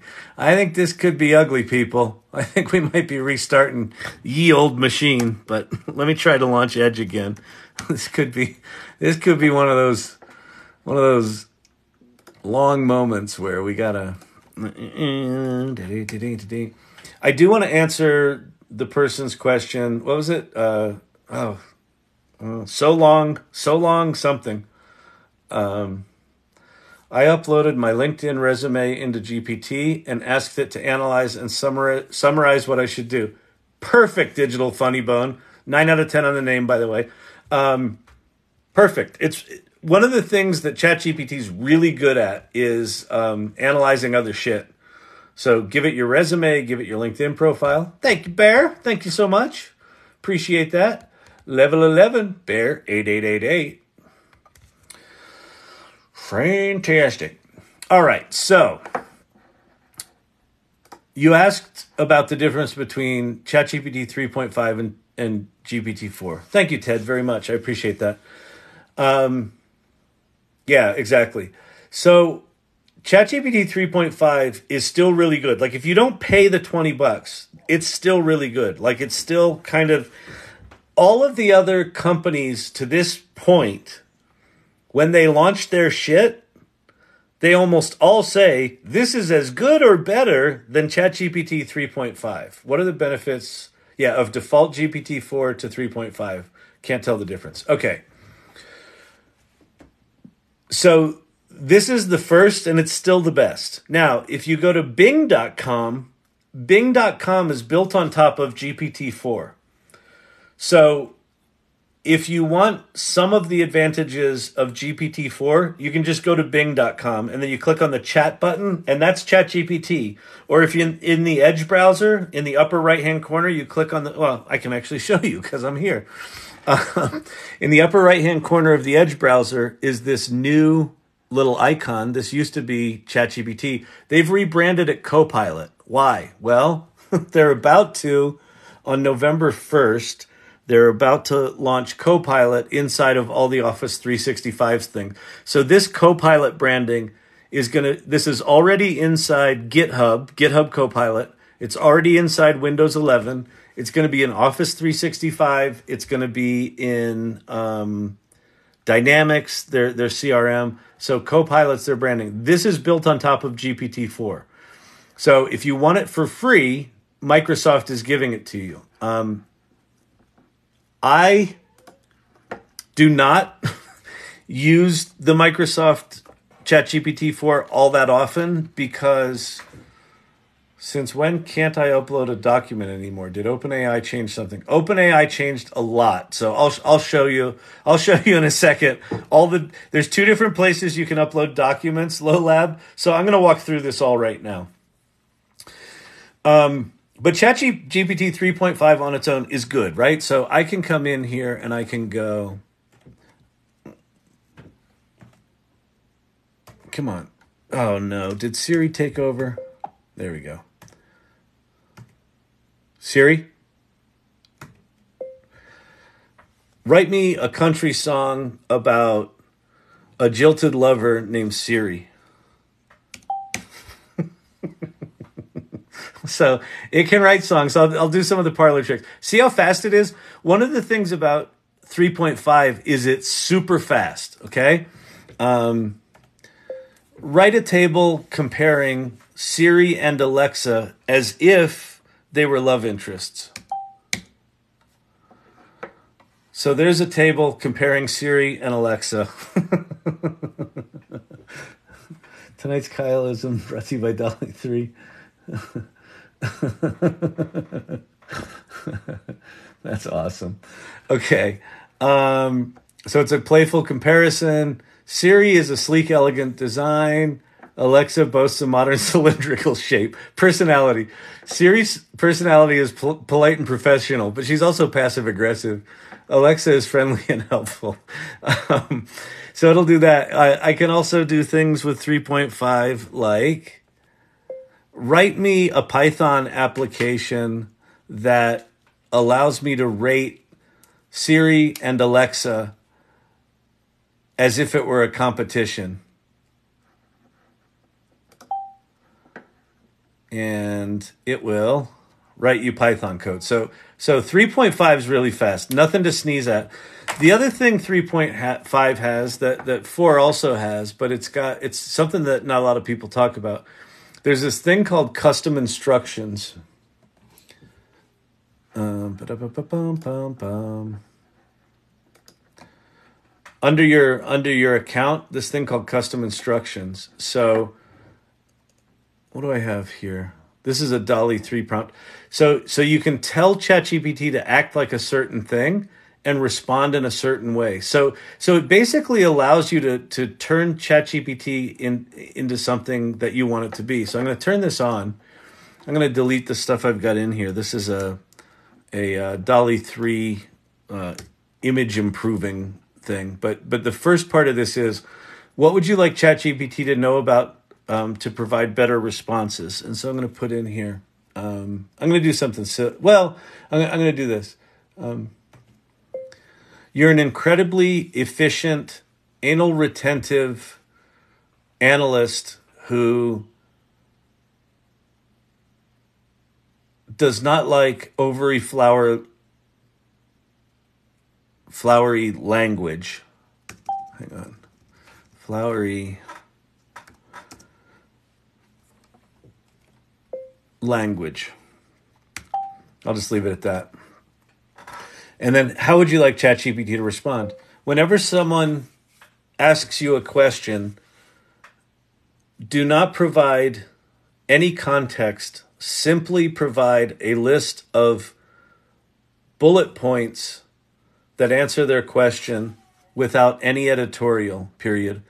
The bullet points should be between 7 and 10 words long, and there should never be more than 5 of them. And so I'm going to save that. So now, ChatGPT, when I go new chat, ChatGPT should, can you explain how quantum mechanics works?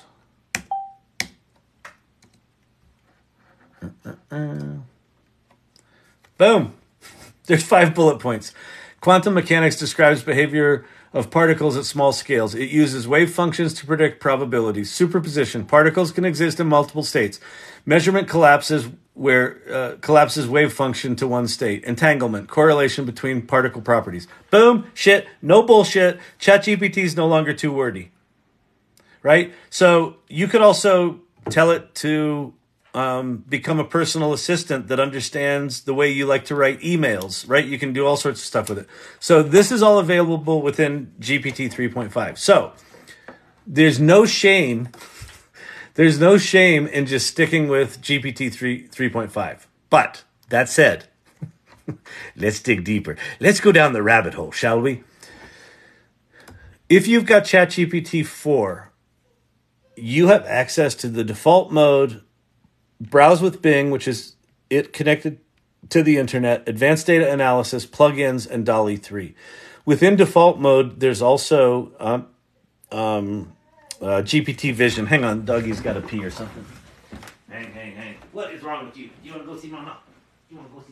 Come on. Yeah. Come on. Doggy needs to pee.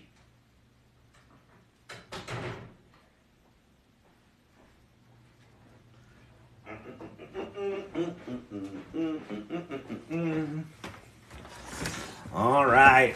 This is fantastic, Bob.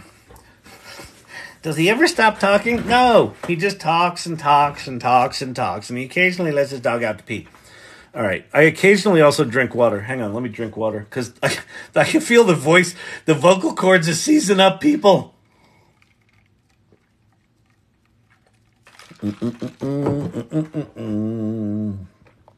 All right. Are people introducing themselves? Yay, people are introducing yourselves. Good. If you join the Discord, introduce yourself. Be generous. Remember first value, generosity. Okay, let's go back to this. Let's get back to this. So there's all these different modes. The first thing about GPT-4 that is completely non-apparent.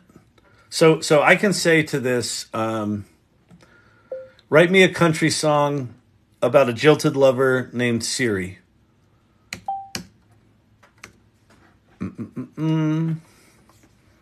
Now, one of the things that you'll notice is that, I've still got custom instructions on, so my song is particularly short, so let me go turn my custom instructions off. Custom instructions. Let's get rid of this. It's also fun to write into your custom instructions. Tell ChatGPT to be a pompous ass that uses words that even it doesn't understand. Have it just become a pompous ass. It's pretty fun. Actually, that would be something fun to do to people at work. Is especially if they use ChatGPT a lot, but they haven't dug in deep. Go to their custom instructions and turn ChatGPT into a little nastygram maker or something like that. That'd be pretty funny.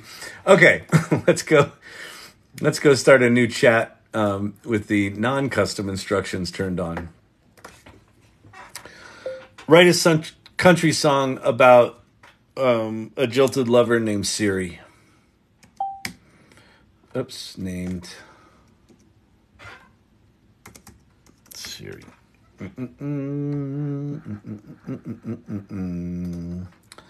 Da, da, da, da, da, da, da, da, da, da. In a tavern neath the castle. All right, so it's going on. I don't know why it made it. Oh, a Renaissance. Oh, I said make a Renaissance. I said write a country song, but it heard Renaissance country song. So it actually wrote this kind of Shakespearean thing. In a tavern neath the castle where the candles softly glow, sat a minstrel with his lute and a tale of woe to show. Spoke of love and sweet surrender, a maiden named Siri. So this does all the same shit that GPT 3.5 does, but notice it's a lot slower. Well, what's going on here? GPT-4 is dramatically better at writing. It's dramatically better at coding. It's dramatically better at all the stuff you ask it to do. Why is that? GPT 3.5 is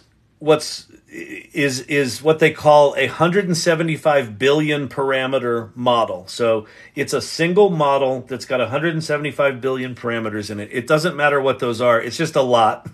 It knows a lot, basically. GPT-4 is 1.8 trillion. And it's actually 10 different 180 million parameter models kind of stitched together. They call it something of experts. I forget what the M is. It's MOE. But basically, when you ask a question of ChatGPT 4, it looks at these multiple models. One's been trained on coding. One's been trained on mathematics. They're trained on different expertises. And so when you ask it a question, it figures out which of these 10 models can best answer your question, and then it kind of amalgamates the shit together. It's just an incredibly deeper, more sophisticated tool. Okay. Many of experts? A many of experts? No, it's not many of experts. Oh, wait, maybe we can ask ChatGPT. What does MOE stand for in the context of a large language model system?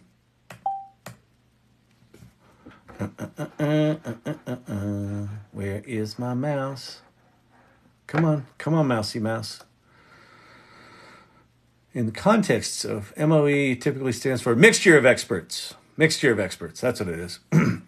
So GPT-4 is a mixture of expert systems. So there's 10 of these 180 million parameter experts that it does. So it just does what it does better. Okay. So that's one thing it does. It's just better. Okay. Here's another thing it does. In default mode. So remember, we've got these different modes. So I'm going to do new chat. We've got default, browse with Bing, advanced data analysis, plugins, and DALL-E 3. In default mode, it's got something called GPT Vision. So in the lower right-hand corner here, this might be the question of how come I can't upload images anymore? There's two places now you can upload images. One of them is in default mode. So this little icon means you can attach images. It can see images. Well, what's that mean, Kyle? Let's go. That one's kind of cute, but I'm going to go find a whiteboard, I think.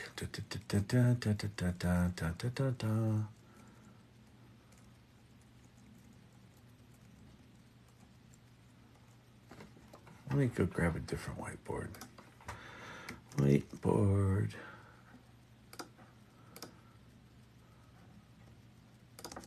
Okay, this one. So here's a whiteboard. I just got this picture off the internet. I didn't know what it was. I do now, but basically over here it says ordering, users, benefits, main steps, and questions. And then here's a bunch of sketches of interfaces. Okay? So like every whiteboard we've ever walked into the room and saw someone scribbles on a whiteboard that they thought people were going to copy their brilliant ideas. You can never make sense of it. So I'm going to open that up now. And I'm simply going to say, what is this?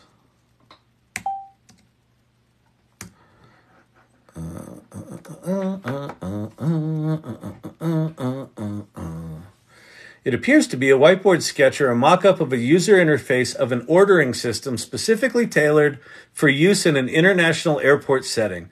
The sketch outlines the main features, flows, and considerations for the application. Here's a breakdown. If you're not losing your fucking mind right now, if you haven't seen this before, are you fucking kidding me? The ordering UI, airport, food and drinks, payment, toilet plus app, users, business, family, use cases, benefits, main steps. Here's the main steps of the app. Here are the sketches to the right, the other notes. So now watch this. That's awesome. Can you please design the front end components and the back end applications for the main ordering page and give me code examples for both the front end and the back end after deciding which back end programming language you want to use. And I'm going to add something that this is from an Ethan Mollick article. Take a deep breath and think step by step. Apparently that phrase, take a deep breath and think step by step, well, it was come up with by ChatGPT 4 to prompt itself. And apparently that beats any human prompting in terms of quality of response. So we're going to have it do this. So remember, the input here, the prompt here was a whiteboard picture. Certainly, designing a full-fledged application based on the sketch involves quite a few steps. Front end, React. First, you'll need a React app using the Create React app. So there it's writing your code for the front end. Back end, Node.js plus Express. Create a new directory. There's your server.js. It's writing your code.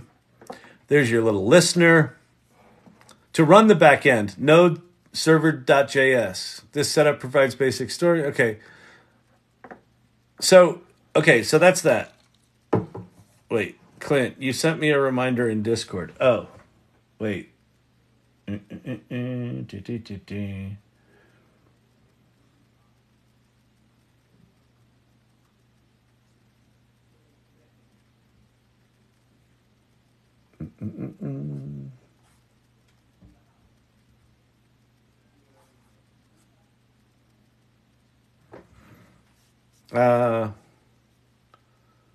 You sent me a reminder in Discord. I don't remember what it was, Clint. Sorry. ADD. Okay. Anyway, let me just crank through this GPT-4 stuff. Okay, so that was one feature. So ChatGPT can now see. So that's that. Then you've got browse with Bing. So now this is ChatGPT connected to the internet. Can you please give me the score of the Diamondbacks game right now and a little write-up of how the runs were scored as if you were a sportscaster?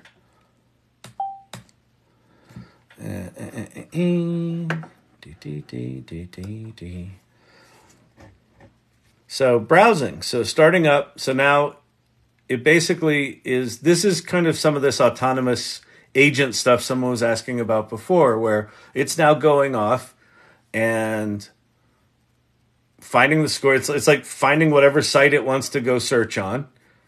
And then it's going to come back and hopefully tell us the score and write up how the runs were happened.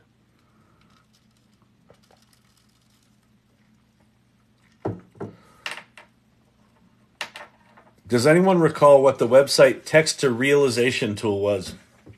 If it was the text-to-3D world, it was Blockade Labs, skybox.blockadelabs.com. Rangers lost, end of story. Oh, Bubbles. What are you going to do? Well, in a recent matchup, 9-1. They didn't lose. They got obliterated. In the fourth inning, the Diamondbacks broke a deadlock with 2 runs. They extended their lead, scoring another 2 runs in the 7th. Diamondbacks pulled away. So anyway, ChatGPT, previously the underlying model was only up to date to September 21, but now with it being connected to the internet, it's up to date. But I also heard, here's a fun fact. Apparently they've rolled out an update to GPT-4 where it's apparently now caught up to September 2023. The tool for creating a website. Oh, the tool for creating the website was... Vicky shared that in the Salon Discord in general discussion. It's some weird... zip WP. It actually makes sense because it's making a WordPress site in a zip. Zip WP. If I want WordPress in a zip, then I go to Zip WP. See, I could be in advertising. All right. So that's the next thing that ChatGPT can do is it's connected to the internet. What else can it do? This is another one that's just mind fucking blowing. We're going to do advanced data analysis. So this is the second place you can upload a file here. It basically do anything you ask with corrections. Okay, zip it. Zip it. Can Zip WP integrate with WooCommerce? Oh, Hair Growth Geek, you know these tools are janky. I would assume because it's making a WordPress site, you could probably add the WooCommerce hooks in yourself. But I would say that would be something to experiment with. My prediction, just being a mansplainer, is that it will not do WooCommerce out of the gate, but that's obviously something that would be important for them to do because making a functional e-commerce site but with just a prompt is crazy. I'm super impressed and a bit concerned with its potential. Oh, Ricky Ticky Fabby, you and me, all of these tools right now, I don't know if you noticed this, but like everything I'm showing with ChatGPT right now, like has implications in stuff that we do. Hero D, use Shopify. Staging site, of course. It can build the site, then you send it to your host, then add WooCommerce. There you go. So actually, Vicky knows. There's your answer. And Shopify's too expensive and restrictive. All right, good. We're having some platform wars in the conversations here. This is good. Again, this is what I love about this channel is just the sort of back and forth going on now. It's like wholly independent of whatever I'm talking about is all this stuff going on. Wait, I was mentioning to your irregulars that we're doing. She's running with it on TikTok. Okay.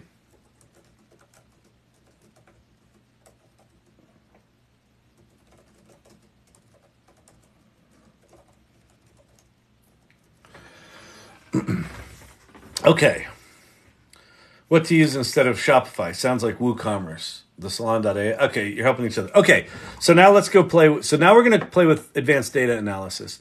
So default mode, you can upload images. In advanced data analysis, you can upload files. So what files? Well, you can actually upload images, but it's analyzing them in a different way. You could like analyze the colors in an image with this, or you could upload, say, a data file like a CSV. So I'm going to look for archive because I know I've got some zip files in here that have some stuff in them. Oops. Archive contains archive on this Mac. Why? Oh, because I spelled it wrong.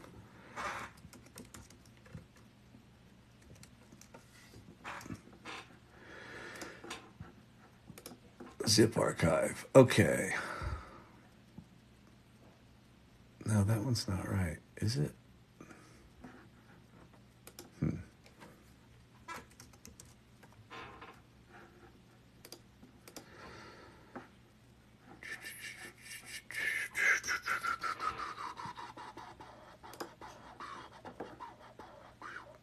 Okay, here's... Is that... No, that's not right. Hold, please.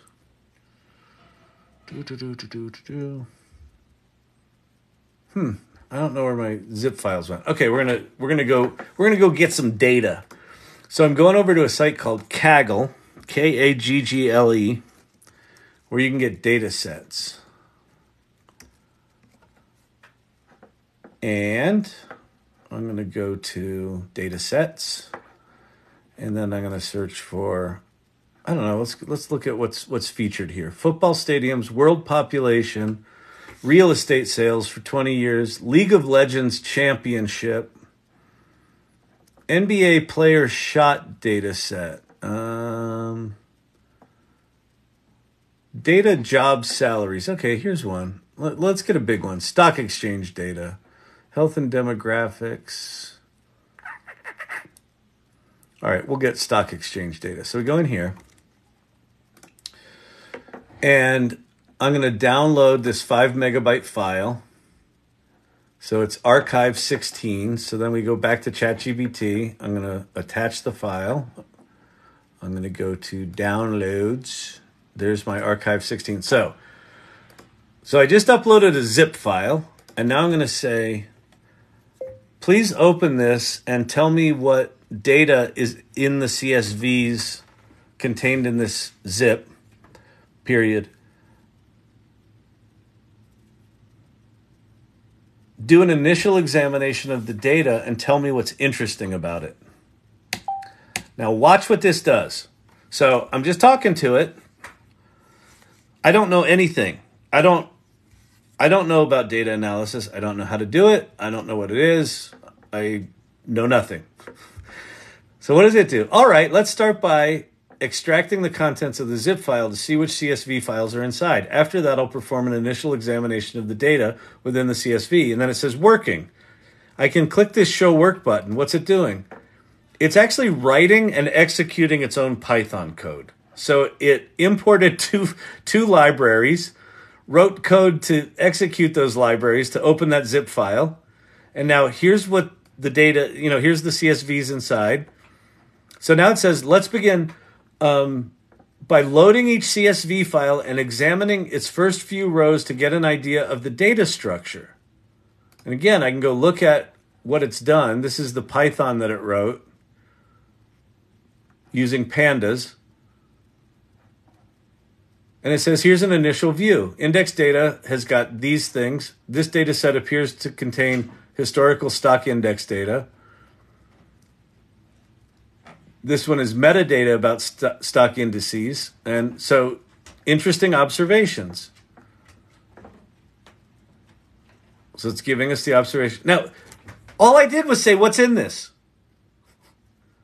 This is an example of a very lightweight autonomous agent. It's not going outside to connect with other services, but it's created what's called a container, and it's like a little mini kind of computer system running inside this chat where it's got access to Python libraries, and it's got the code to tell it to take action on its own. Source Camp, I'm really digging the people here. We're building an amazing community. Thanks, Kyle. Yeah, absolutely, Source Camp. I totally agree. I honestly feel like I'm a bit humbled. I feel like this channel has shifted in the past 6 weeks to a month to something completely different, and I'm over the moon about it. 10:17, my time. You ask me question. I answered it on Discord. Thank you. I got it, Clint. I'm good. Thank you. I appreciate that. Yeah, super good. Really digging it. Would you like to, so here's what I'm going to have it do. I'm going to say, pick the most interesting trend in the data and visualize it for me in a aesthetically pleasing chart.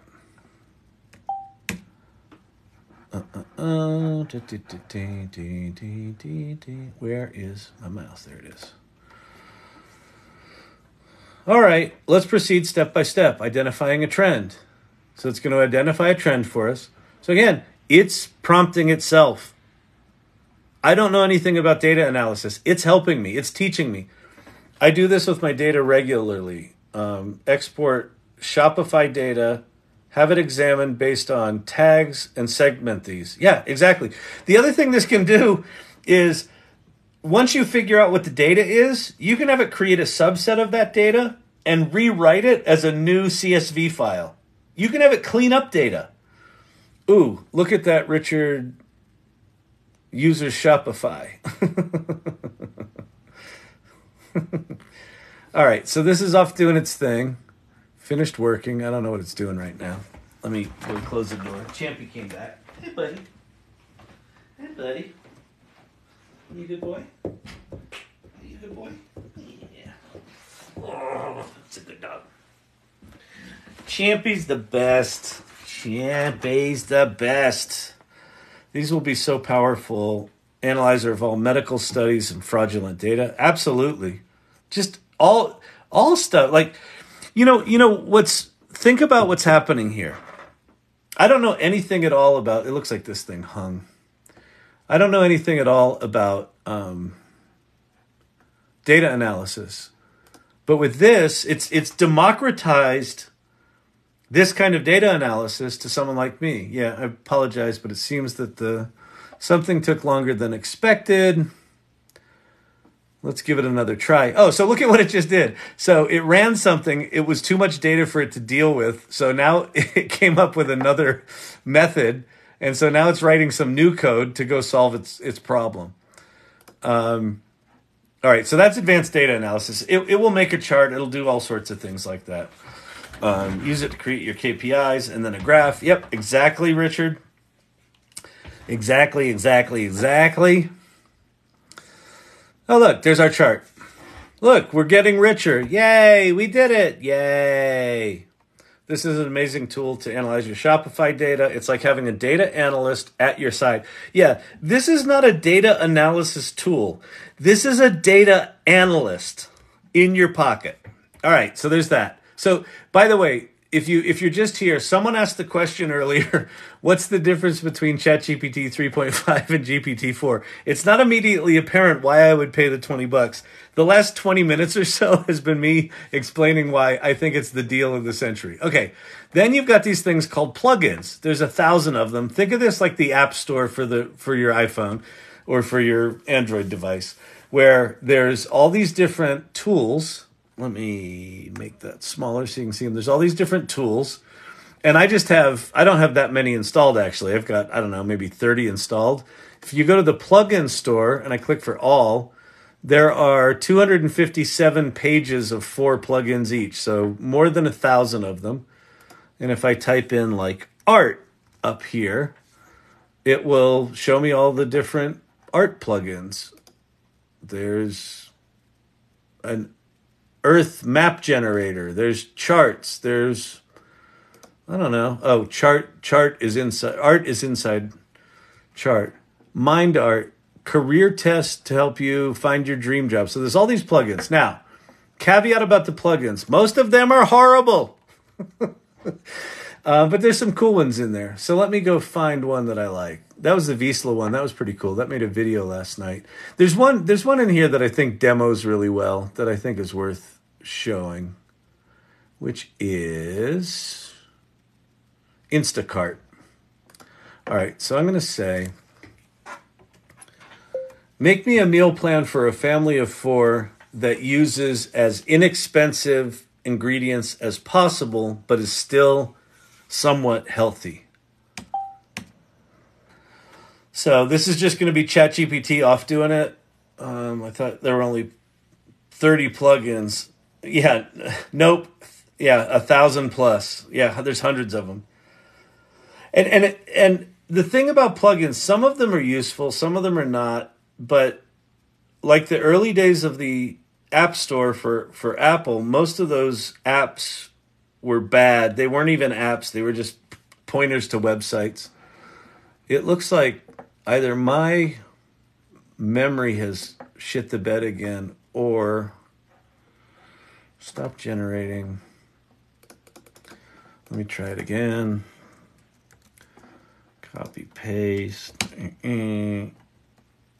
Come on. There we go, of course. Here's a simple and cost-effective thing. Oatmeal with sliced bananas, drizzle of honey. Lentil soup, nice. Spaghetti with homemade tomato sauce, canned tomatoes. Green salad. All right, so a nice basic thing.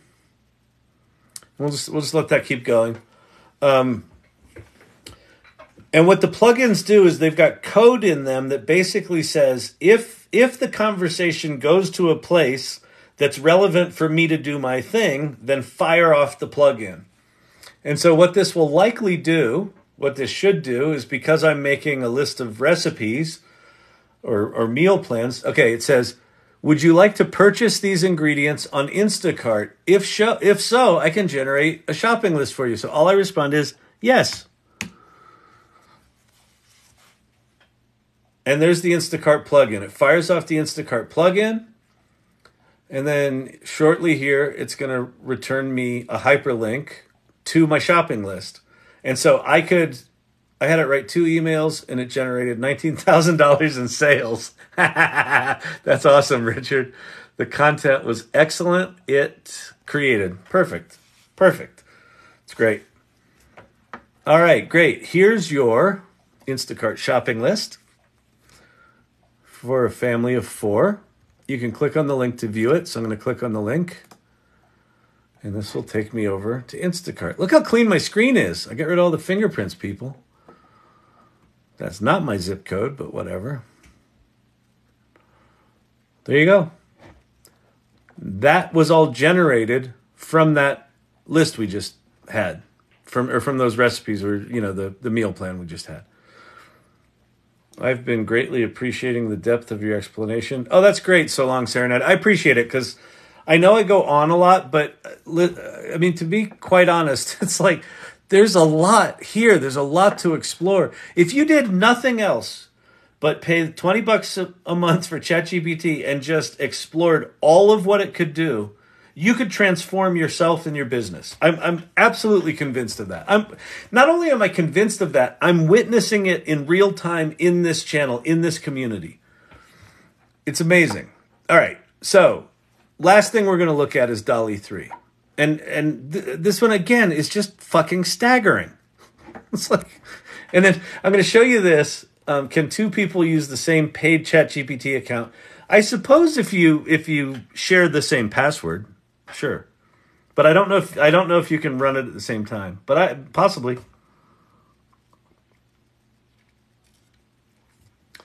Ever since I used Kyle GPT, I got 9 more wives and a beach house. You can make money with ChatGPT. Never a dull moment here at the AI Learning Lab. Y'all are awesome. Let's go make some money, people. All right. So look, with image generation tools, most of the time when people demo them for you, they talk about your need to prompt them, right? What happens with DALL-E 3, which it's image generation inside the context of a ChatGPT conversation. So I can just ask this to make some images, but I'm not going to do that because I want to demo something different. Is the nature of the conversation that I'm about to have. I'm launching a new business that rehabilitates old rechargeable batteries for power tools. And I need to come up with a name of the company, a tagline, and some marketing ideas, period. I want you to act as a business consultant and master branding specialist, period. Please tell me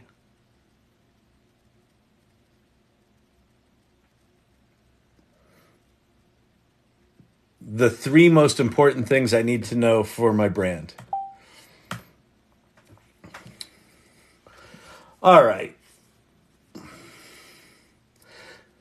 So check out. So one of the things that ChatGPT does that I think is actually important for us as humans is the way it's been programmed. So I give it this whatever thin, shitty idea, right? And look at its response. Certainly, launching a business that rehabilitates old rechargeable batteries for power tools is a timely and sustainable venture. Like, it gives positive reinforcement. It's like, this is like having like a golden retriever as a creative partner. It's like, oh, it really is timely and sustainable, isn't it? You know? So value and positioning, trust and emotional connection. Suggested company name, Revolt Battery Solutions. Tagline, powering tomorrow, preserving today. Marketing ideas, educational content, loyalty program, partnership. Okay, so there's all that stuff. Great. So, great. I'm going to say, great. I love your ideas. Can you now describe 3 different visual concepts for a logo for the business? And then I'll choose one before we make any images. Of course, here are 3 distinct visual concepts. Eco-circuitry, visualize a battery shape where one half showcases circuitry, the other is green leaves. The power arc, classic battery with dynamic arcing lightning bolt coming out of its center. The eternal loop, a battery positioned vertically forms an infinite loop. Okay, we like eternal loop. So I'm just going to say, great. Let me see number 3 and be sure to include the company name and tagline as part of the logo. I shouldn't put a tagline in the logo, but that's okay. If we don't like it, we can tell it we don't like it. So now notice. It came up with the concept for my business. I could have said, I don't like that. I want to do more. I could have spent an hour just like refining the business, right? But I didn't. I just said, great, go do that. And then it came up with marketing ideas and I picked one. I didn't type anything and I just went like, go with number 3. And now it's writing its own prompts and it's generating these logos. And so we should see them here shortly.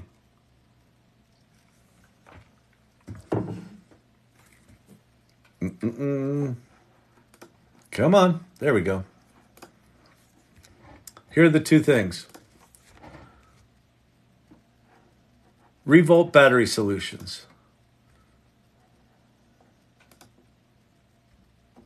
So those are cool, but they both look like consumer batteries. I'm going to say,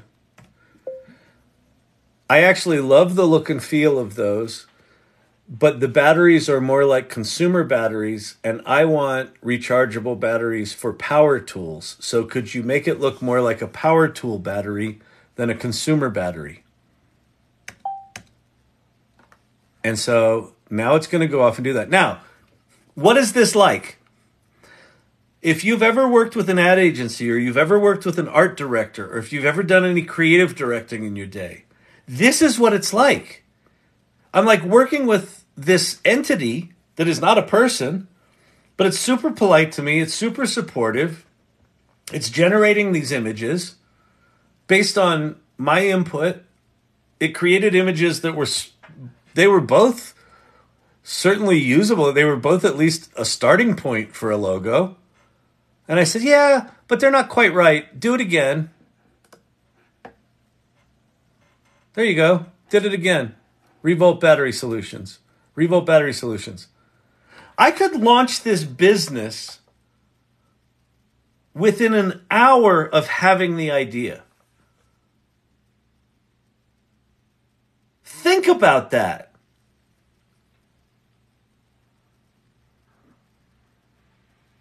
I mean, you know, one of the things that strikes me about what's happening in the world. Let me keep that up there just because it's cool. Open image in new tab. Oh, it downloaded it.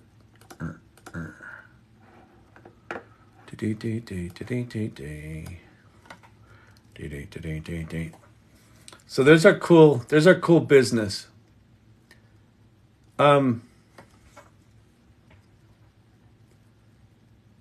For me,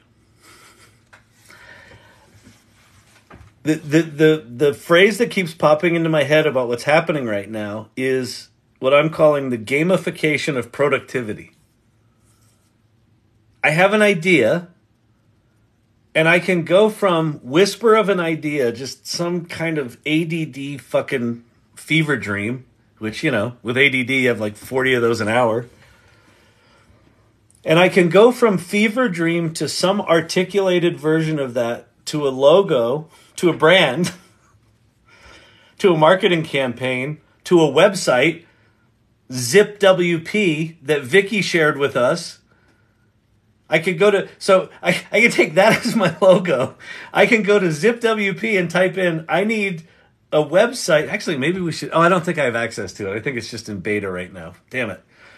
But we could go to ZipWP, upload this logo, and say, I've got a company called Revolt Battery Solutions, and describe what it does.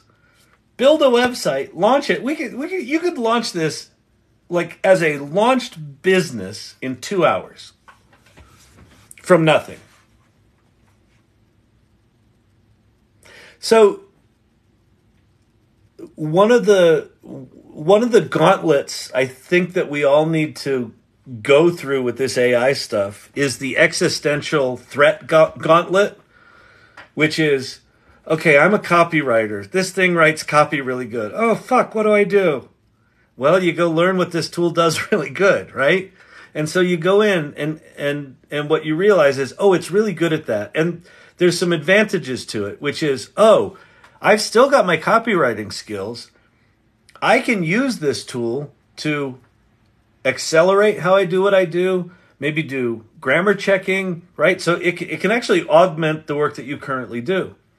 But then what happens is you kind of go through that and you go, especially now that ChatGPT's gone multimodal, where you can do all this other shit, and you can go, oh, I could make an image. So not only could I write the words, because I can write the words, I could conceive of ideas, and then it can visualize them for me. So now all of a sudden, you're starting to play laterally, right? So if you've been a copywriter for 20 years, and this is all you do, it's all you think about, you love words, words, words.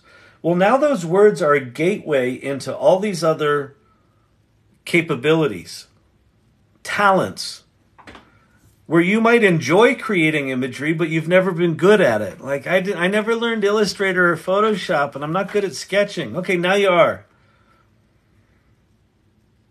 And then you can start to do things like, well, I've always wanted to do more than just copywriting, but I'm really good at it, and I stuck here, but now I can do this other thing.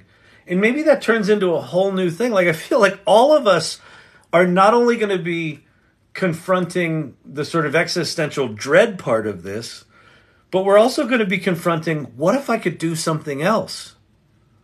And what if I could do it really quickly? What if I could try this business on for a month and see if it takes off? And if it doesn't, come up with another business. And if that doesn't, come up with another business. You could do this every 2 weeks. Saturday's going to be my come up with a new business day. Why not? Well, I'm not very good at how to reconstitute batteries. Go ask ChatGPT to build you a tutorial. I don't know. I mean, it's just fucking nuts, isn't it? So anyway, the question was, is ChatGPT, what's the difference between 3.5 and 4, and is it worth it? I spent probably the better part of an hour just unpacking what I'm kind of imagining I could use ChatGPT 4 for. I do not in any way right now, just to be clear, this is called the AI Learning Lab, and I sit here like I know what I'm talking about. I don't fucking know what I'm talking about. I don't know how. We now have a tool that you can use an image as a prompt. What does that mean? I don't know. Like, I don't have a fucking clue. You want to see something fun? Watch this. We're going to take this image. I'm going to show you something fun. There's a thing called DALL-E round tripping that they're talking about on Reddit. So I just made those two. I think I'm going to get this one. I like this one better. Let me download this. I'm going to save this image as battery to desktop. I'm going to go do a new, I'm going to do a new chat. I'm going to go back to ChatGPT default. and I'm going to upload that image. So we just created a logo. Is this it? No, that's the doggies. That's it. Powering tomorrow, preserving today. Great.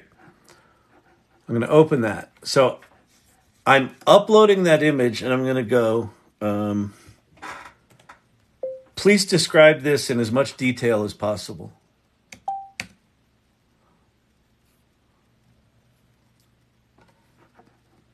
So it's going to take that. Central elements, the battery, the branding. It's labeled with bold white lettering that says Revolt, above which is written Battery Solutions. Beneath Revolt, there's smaller white text indicating possibly its power type, reading plus 12 volts, 50 amp hours. All right, so I'm just going to now copy this.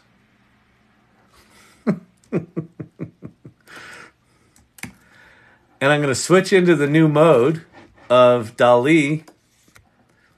And I'm going to say,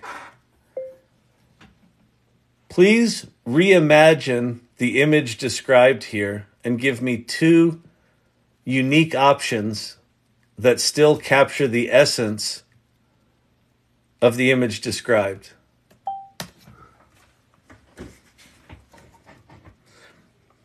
Round tripping. Yeah. What did I say? Did I not say round tripping?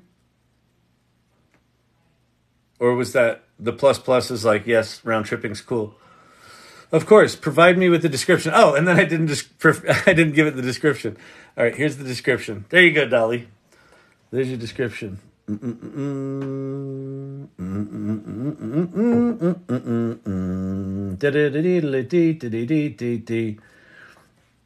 All right, well, that's doing that. Let's go look at Discord into the Irregulars channel. There's some cool stuff being shared in the Irregulars. You Irregulars are so creative.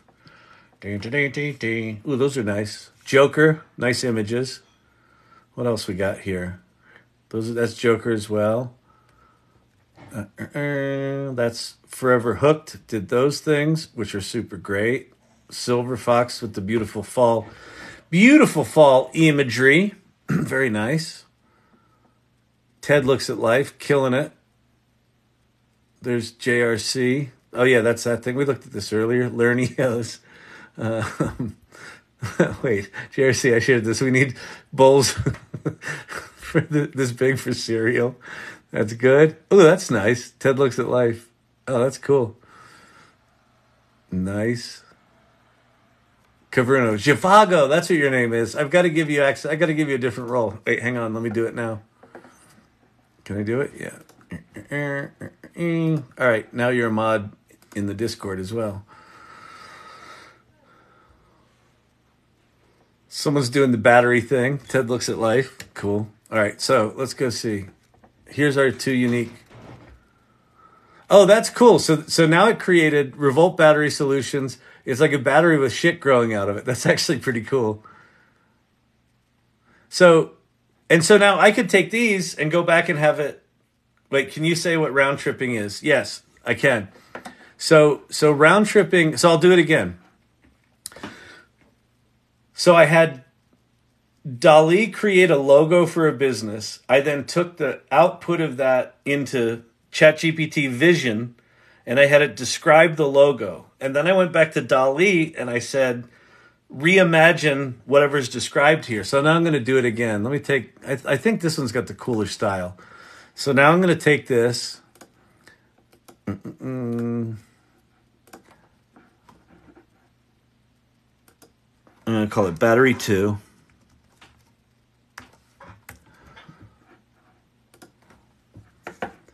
And I'm going to do a new chat. And I'm going to go back to default mode. So I'm going to go back to GPT Vision. So this is the round tripping part. So I started with a description of an image. I turned it into an image. Now I'm going to take that image. I'm going to go back and have ChatGPT describe the second image. Please describe this in as much detail as possible. And so there's what it's describing.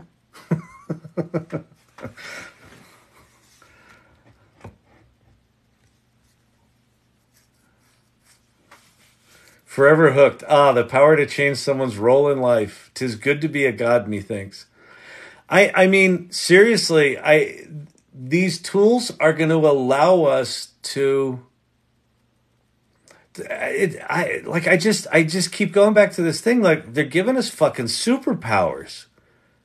Like, I've got world class fucking ADD, right? And just by its nature, it means that the amount of shit that escapes the crazy straw of my brain and actually turns into something in the world is like a small percentage of the ideas that I have. And it gets stopped for like just a myriad of reasons, you know, from self-esteem to just disorganization to lack of focus, to like all that shit, right? And with this tool, I can, like, what these lives in a lot of ways are me just sort of taking the speed of ADHD brain and being able to dump it into this tool with zero real effort, and it generates amazing shit. So now I'm going to grab this description. So it described that image, and so now I'm going to do new chat, and I'm going to go to DALL-E. I'm going to say, please reimagine the image described below. Described below. Oh, I didn't put it in again. Of course, please give me a description. See, there's your ADD right there. We need capes. Yeah, exactly. We need capes. Exactly. Actually, Silver Fox, that needs to be the next pile of images. Okay, so if you haven't been in here regularly, so hedgehogs, turtles, llamas, and gummy bears are sort of the spirit animals of this live. There's a lot of history behind it. But let's make some images of those four animals personified with capes. Superhero. All right, so now these have gotten, they're getting all steampunk. Although that's pretty futuristic. So now we actually lost the words on these two. And so what I'm going to actually say here is, we lost the branding, period. The brand here is called Revolt Battery. Please recreate these images where the batteries have the Revolt logo on them.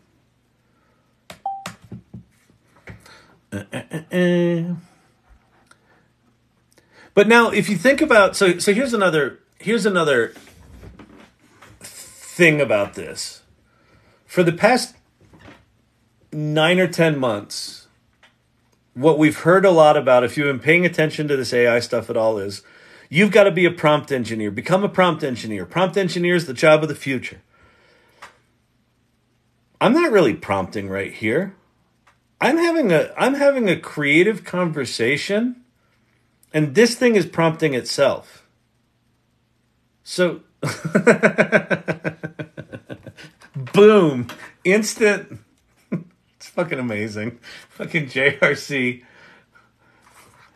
Within 30 seconds of we should make gummy bears with capes. Boom.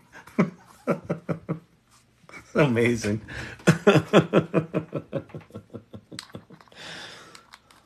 It's crazy, I tell ya. Crazy, I tell ya.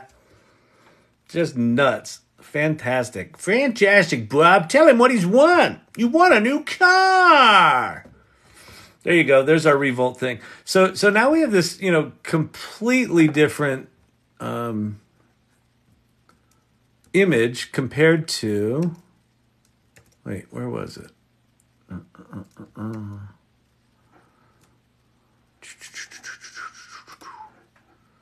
Where did we start? We started there.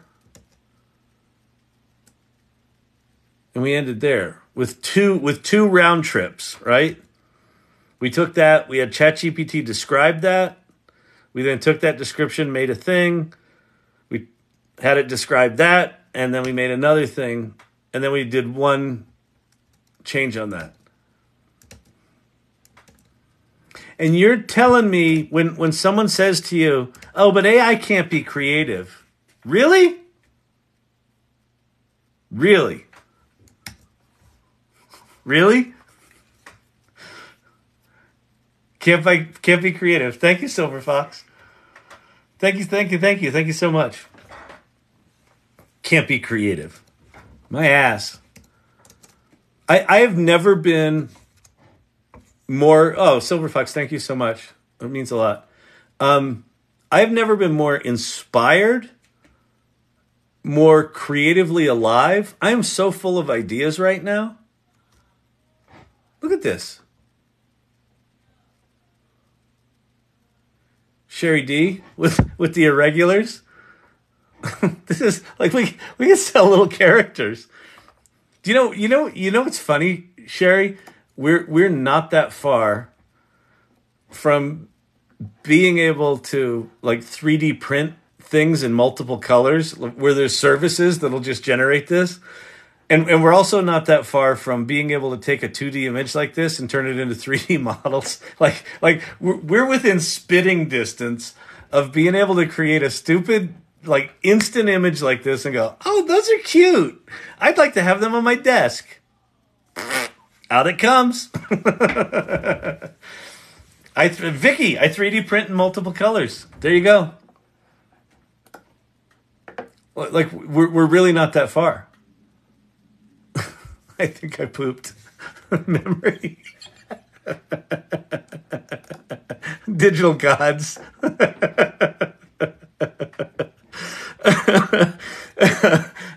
AI is entertainment. Remember what I was saying earlier about the gamification of productivity? How close are we to eating them? Well, you know, we're not that far, right? There's 3D printers right now that you can 3D print in foods.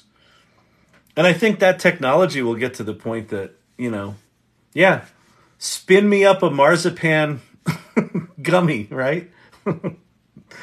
It'll be on your doorstep the next morning or within 4 hours, right? The drone will just drop it off.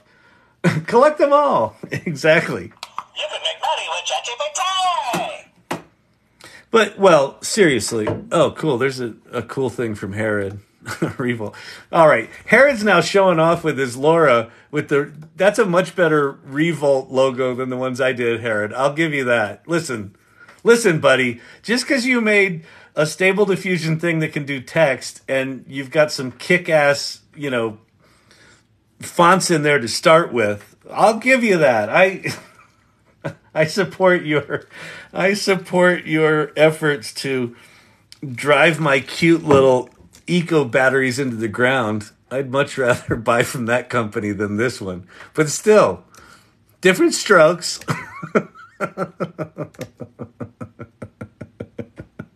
Oh, Herod, thank you for conceding, Kyle. A fair gentleman and scholar. Indeed, sir. Indeed.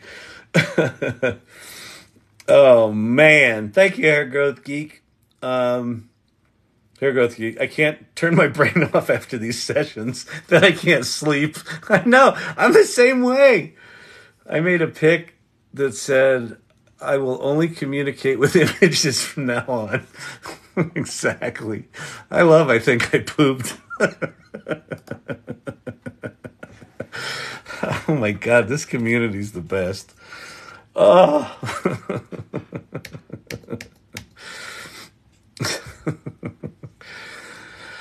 Wow. Crazy, isn't it? Is this not crazy? All right. AI apps that engage users' right and left brain activities. Firefly, that's a big one. That's a big one. Think about this. What we're doing right here is I could go from very analytical, you know, give me the 27 attributes of a business plan and write the business plan. Oh, I don't have a name for this business. Oh, shit, I got to go into creative brainstorming mode. Bang. Oh, can you help me come up with names? Sure. And those names are not just out of the thin air. They're in the context of the 27 points of your business plan. So it understands that, and then it immediately flips into right brain. And then you're like, oh, but I've got to see, which colors for a logo most represent, the emotional impact of the business. You go back into analytical mode, and it's like, okay, pink and green. Ooh, that wouldn't be what I'd check, but that's what the data tells me. Flip back over. Okay, give me pink and green versions of that. Boom, boom, boom, boom. You telling me this stuff, this is just fancy Google? You're telling me this stuff isn't going to transform everything? The more I play with this stuff, the more I'm convinced that everything is up for grabs. Everything. How we define work, what businesses are, how businesses are constituted, how long they last, who populates them, who's required to populate them.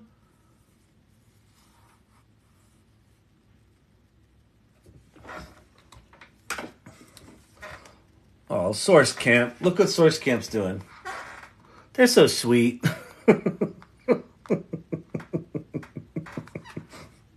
That's very sweet. They're all drinking like their Starbucks mocha lattes. Their frappuccinos.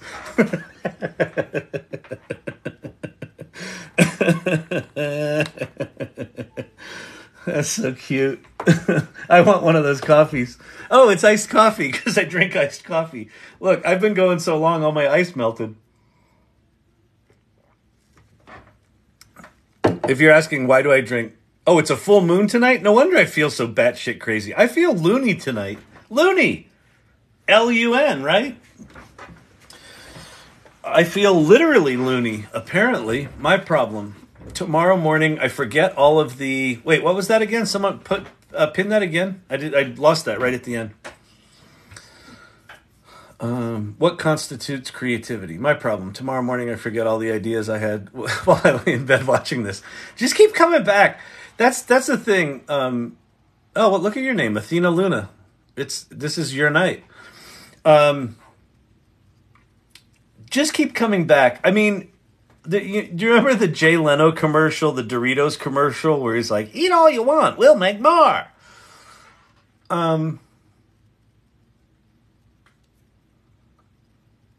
There's nothing. I'm finding a thing happening, which is, it's weird. I'm getting a lot less precious about ideas and executions. And here's what I mean by that. If historically, so let's take that Revolt battery idea. So let's say pre-November 30th, 2022, or even really pre this past month, a year ago, if I had an idea for that battery rehabilitation company, and I was serious about it, first of all, I'd have to be serious about it. Because I'd have to research it. We are so optimistic. I am. You don't have to be Joseph Baker, but I am. And you know what's funny is I'm not blindly optimistic. Like, I get that these tools, there's dark sides to them, there's downsides to them, they're not perfect. But the more I'm experiencing not only these tools, but this community kind of flourishing within them, the more I'm convinced that this is... I've already bought the URL. That's awesome. That's really awesome. That's really good. If I had historically pursued the Revolt battery thing, like one of the first things I'd do if I came up with the name, for one thing, I'd go get the URL. I'd probably spend a week or two writing copy, thinking about the website, doing this. I'd probably spend another 2 or 3 weeks dicking around with the website, or maybe I've got to hire someone. Then I'm like, oh, I got to have a better logo than that. Maybe I hire someone on Fiverr to do the thing. So let's say if I'm decently productive, 6 weeks after I have the idea, I could launch that business. That's a 6-week investment of my time and passion and energy. And I just spun that thing up in 15 minutes here on the channel. Like I'm now starting to shift into this place where like I can realize an idea fairly completely and just try it on in the world. And I put it out there and I'm like, here's my new business. And it just, fuck it. Here's another one. Put it out in the world. Yeah, fuck it. Here's another one. Oh, it takes off. Oh, that's exciting. Maybe I'm going to go do that now. Best practices on this channel are to do lat crunches in sync with Kyle's prompts. I need to do some fucking lat crunches.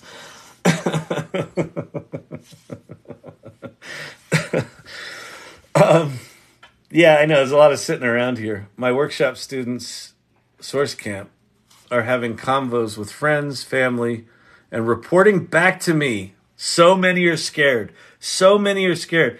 Empathy. This salon, I think it's the most important one, is empathy. It's not geek out. It's not this. You can make money with ChatGPT. It's this.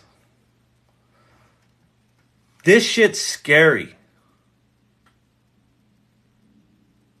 Because change is scary. And when you actually start to get your head around what these tools make possible, Joseph Baker, I am optimistic. It's interesting because so many in this world are not at this time. Exactly. You know who's not optimistic about this right now? Well, there's some people that understand some of the risks. And I wouldn't call them not optimistic. I would say they understand the risks. But there's a tremendous amount of people that are ignorant of what the tools are, and they're afraid of them based on what they think they are, not what they actually are. And the whole purpose of this channel is to demystify and kind of break those preconceived notions so that people just play and just experience it. Because once you experience it, that fear, the veil of that kind of lifts away. And so as you experience people, as you share these tools with people and they're afraid or they're angry, play with those things. Have empathy for them. Thank you, Stacy.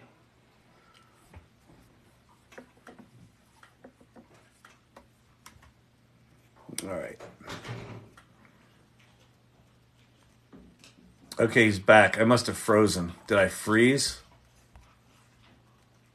I bet the battery died on his phone. No. Am I still here? Tap the heart button if I'm still here. All right. Well, I got 1 heart. 2, 3. Okay. All right, good. I'm good. All right. 6 months ago, I was like, great. I've got to learn prompt engineering. Now it's okay. Let's play. That's it, Papa JJ. Absolutely. Yes. Yes, that. Yeah. Here, let me get. There's another one of my favorite images here. Ooh, Forever Hooked. Oh, that's cool. That was good and Halloweeny. I like that one.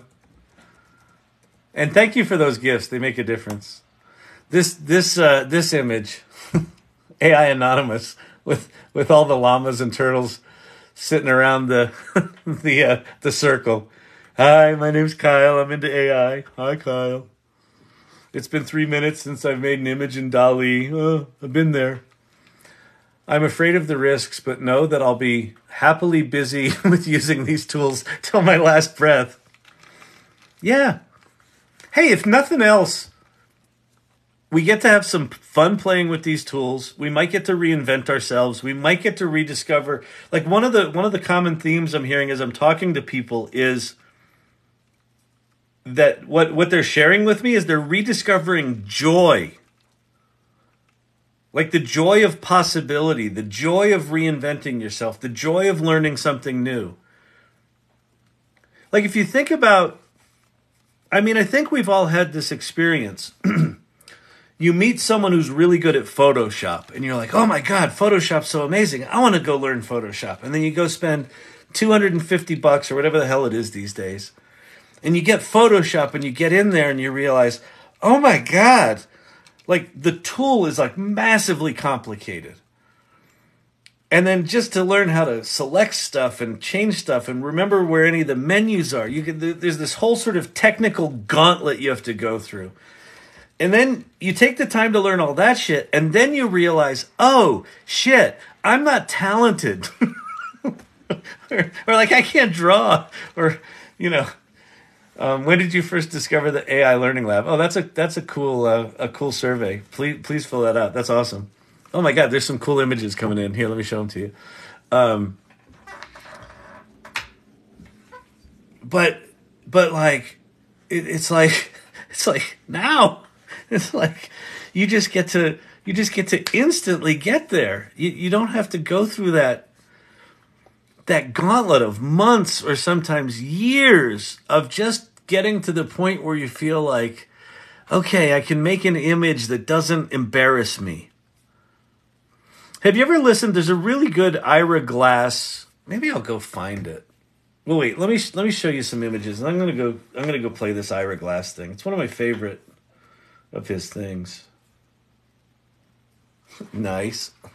the knight giving a fist bump.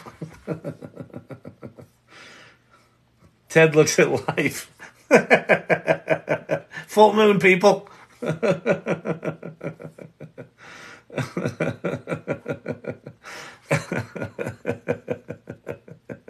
These are fucking awesome. I'm gonna find this Ira Glass thing. This is one of my favorite things.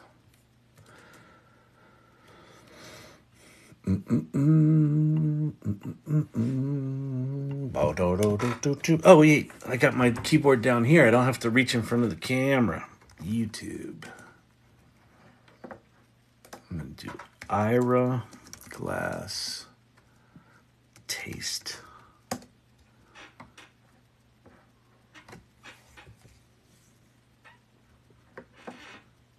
Two minutes.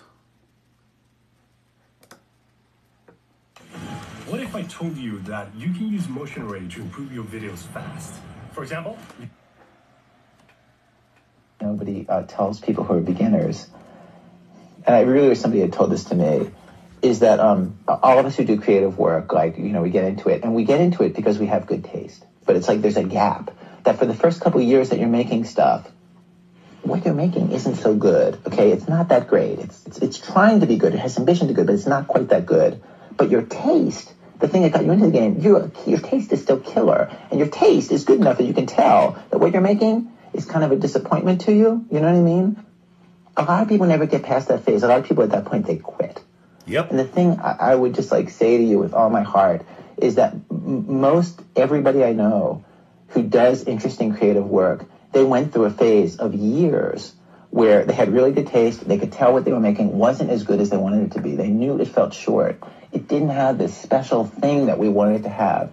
And the thing I would say to you is everybody goes through that. And for you to go through it, if you're going through it right now, if you're just getting out of that phase, you got to know it's totally normal. And the most important possible thing you could do is do a lot of work. Do a huge volume of work. Put yourself on a deadline so that every week or every month you know you're going to finish one story. Because it's only by actually going through a volume of work that you're actually going to catch up and close that gap. And the work you're making will be as good as your ambitions. In my case, like I took longer to figure out how to do this than anybody I've ever met. It takes a while. It's going to take you a while. It's normal to take a while, and you just have to fight your way through that. Okay? I want to go back to one spot here. In creative work, they went through a phase of years where they had really good taste. They could tell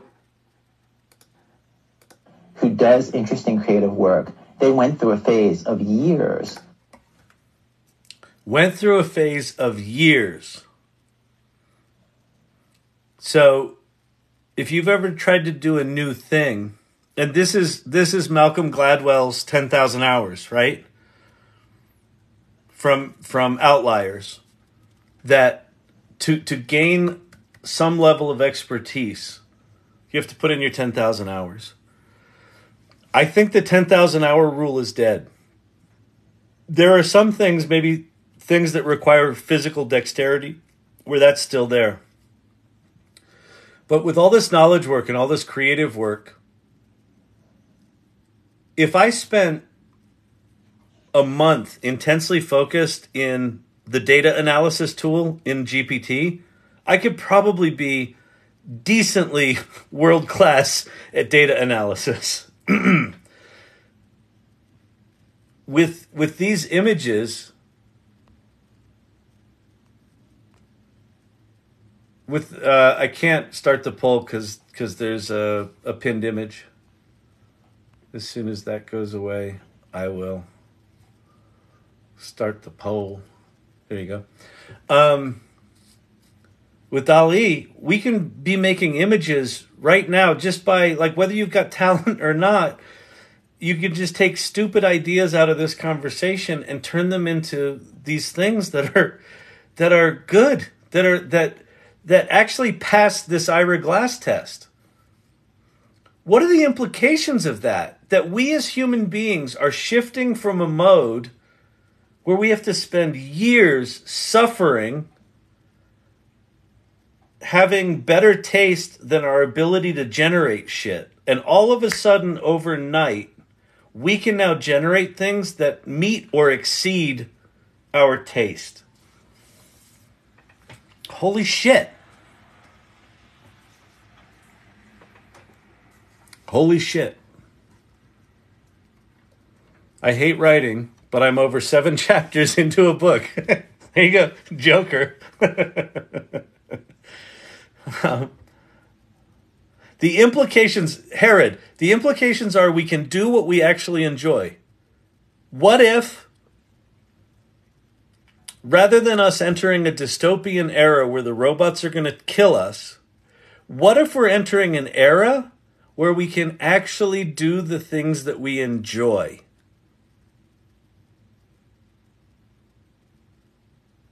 Well, how do we get paid for that? I don't know. I don't know what work looks like. I don't know what businesses look like at all. Because I think everything changes. I think these kind of communities, I think communities of individuals collaborating, sharing shit. Oh, did you learn how to do that? Oh, shit. You know, I always wanted to make a flying car. Me too. Well, let's go figure out how to do that. Hey, Pi, how do you make an electric car? Okay, here's your shopping list. That'll be at your garage tomorrow. Okay. I'll walk you through it. I'll even make you some tutorial videos. Okay, great. That's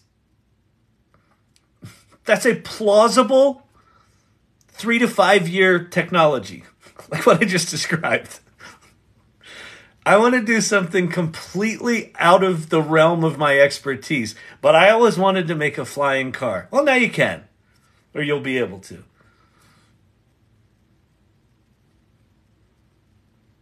What if things got better?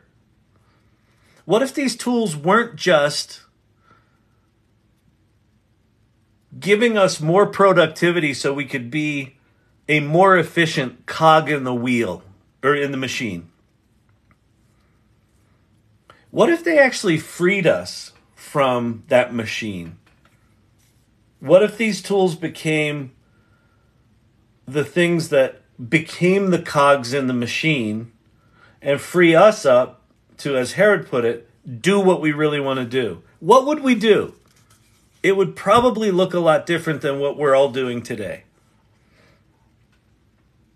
Like, I feel like I'm lucky on that front because I'm an entrepreneur and I'm 11 years into a company that, you know, I wanted to start. Like, I feel that's like of all of the grind and pain in the ass of running your own company, at least what you can say is you're doing something that you intended to do, right?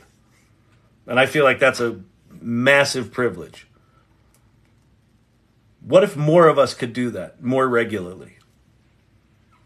90-10 rule used to be 90% figuring out how and 10% creative. Now that's reversed. Source camp, that's fucking huge. That's fucking huge. 90% used to be the figuring it out. 10% used to be the doing it. Now that's reversed. Holy shit. Instant idea manifestation. Bang, bang, bang. I always wanted to write that book, but I'm not a good writer. Well, now you are. Well, I don't have any ideas. Well, now you do. Yeah, but I'm not a business person. Now you are. It's like all those fucking excuses are gone. It's like, sorry. What do you do with that? What do you fucking do with that?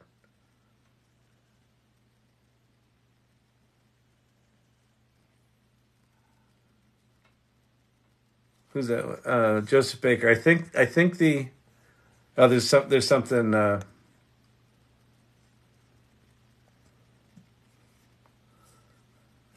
think the AI helps us learn things too. Skills we want to learn. Exactly. And Joseph not only helps you learn the skills. I think you learn the skills in the doing, but does the stuff like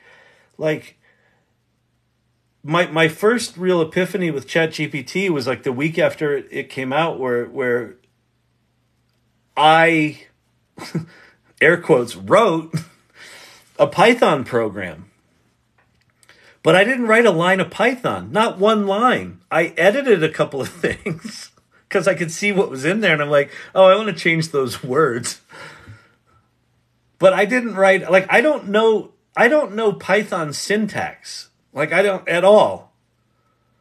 But I've successfully written a functional Python application. So it sort of helped me learn Python, but it did the work. I will issue everyone an inheritance of forgiveness money and teach you all how to slowly gain traction in the marketplace. I don't know what an inheritance of forgiveness money means. Are we here? You can make money with ChatGPT.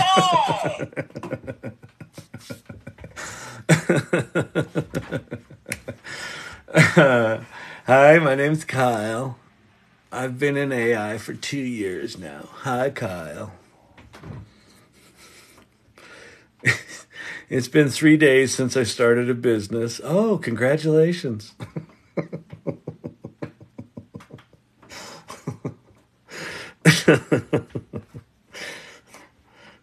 I started my 17th profession this year.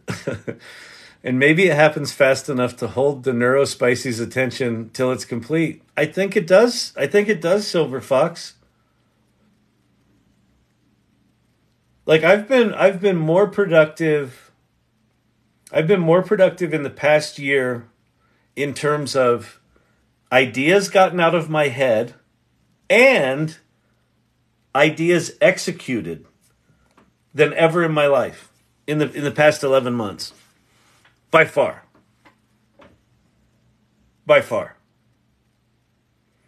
And I'm also more creatively stimulated and intellectually stimulated. I want to learn more. I'm inspired again. COVID really fucked me up. Because I get my energy from people. And I felt like my company became a series of to-do lists where everyone was executing their to-do lists in their remote little places, and we would sort of check in on fucking Zoom calls and basically go, did you do your checklist? Yeah, I did my checklist. Did you do your checklist? I haven't gotten to it yet. Why don't you do that? Okay, I'll do that. And the sense of community and the sense of bonding, all of the unspoken parts of the business died.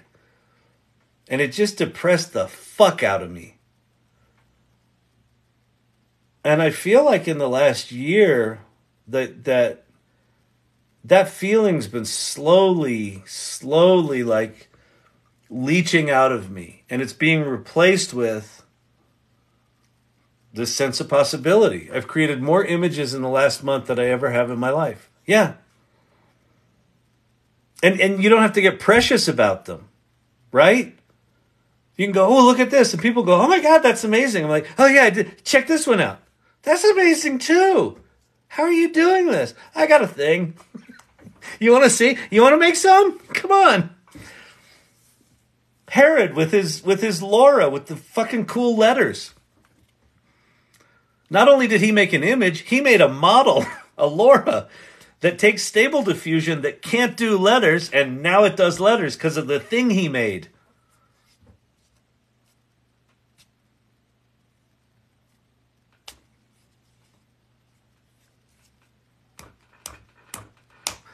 Yeah, I don't know. I'm getting like full moon emotional on this tonight. I really am.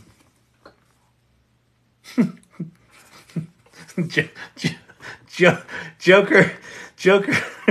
I didn't realize they had armored boxing gloves back in the old timey days, buddy. That's fantastic. I've never seen one of those in a museum. That's fucking awesome. It's amazing. It's amazing. Vicky, ugh, my internet went to sleep. Let me go to show and tell. Let me see what's going on in show and tell. Emilio's wife. Oh, cool. Oh, look, remember, so I said before, maybe you could take, some of those images that we were doing in whatever it was called, Skybox. Same prompt. This is what it gave me. That's super cool.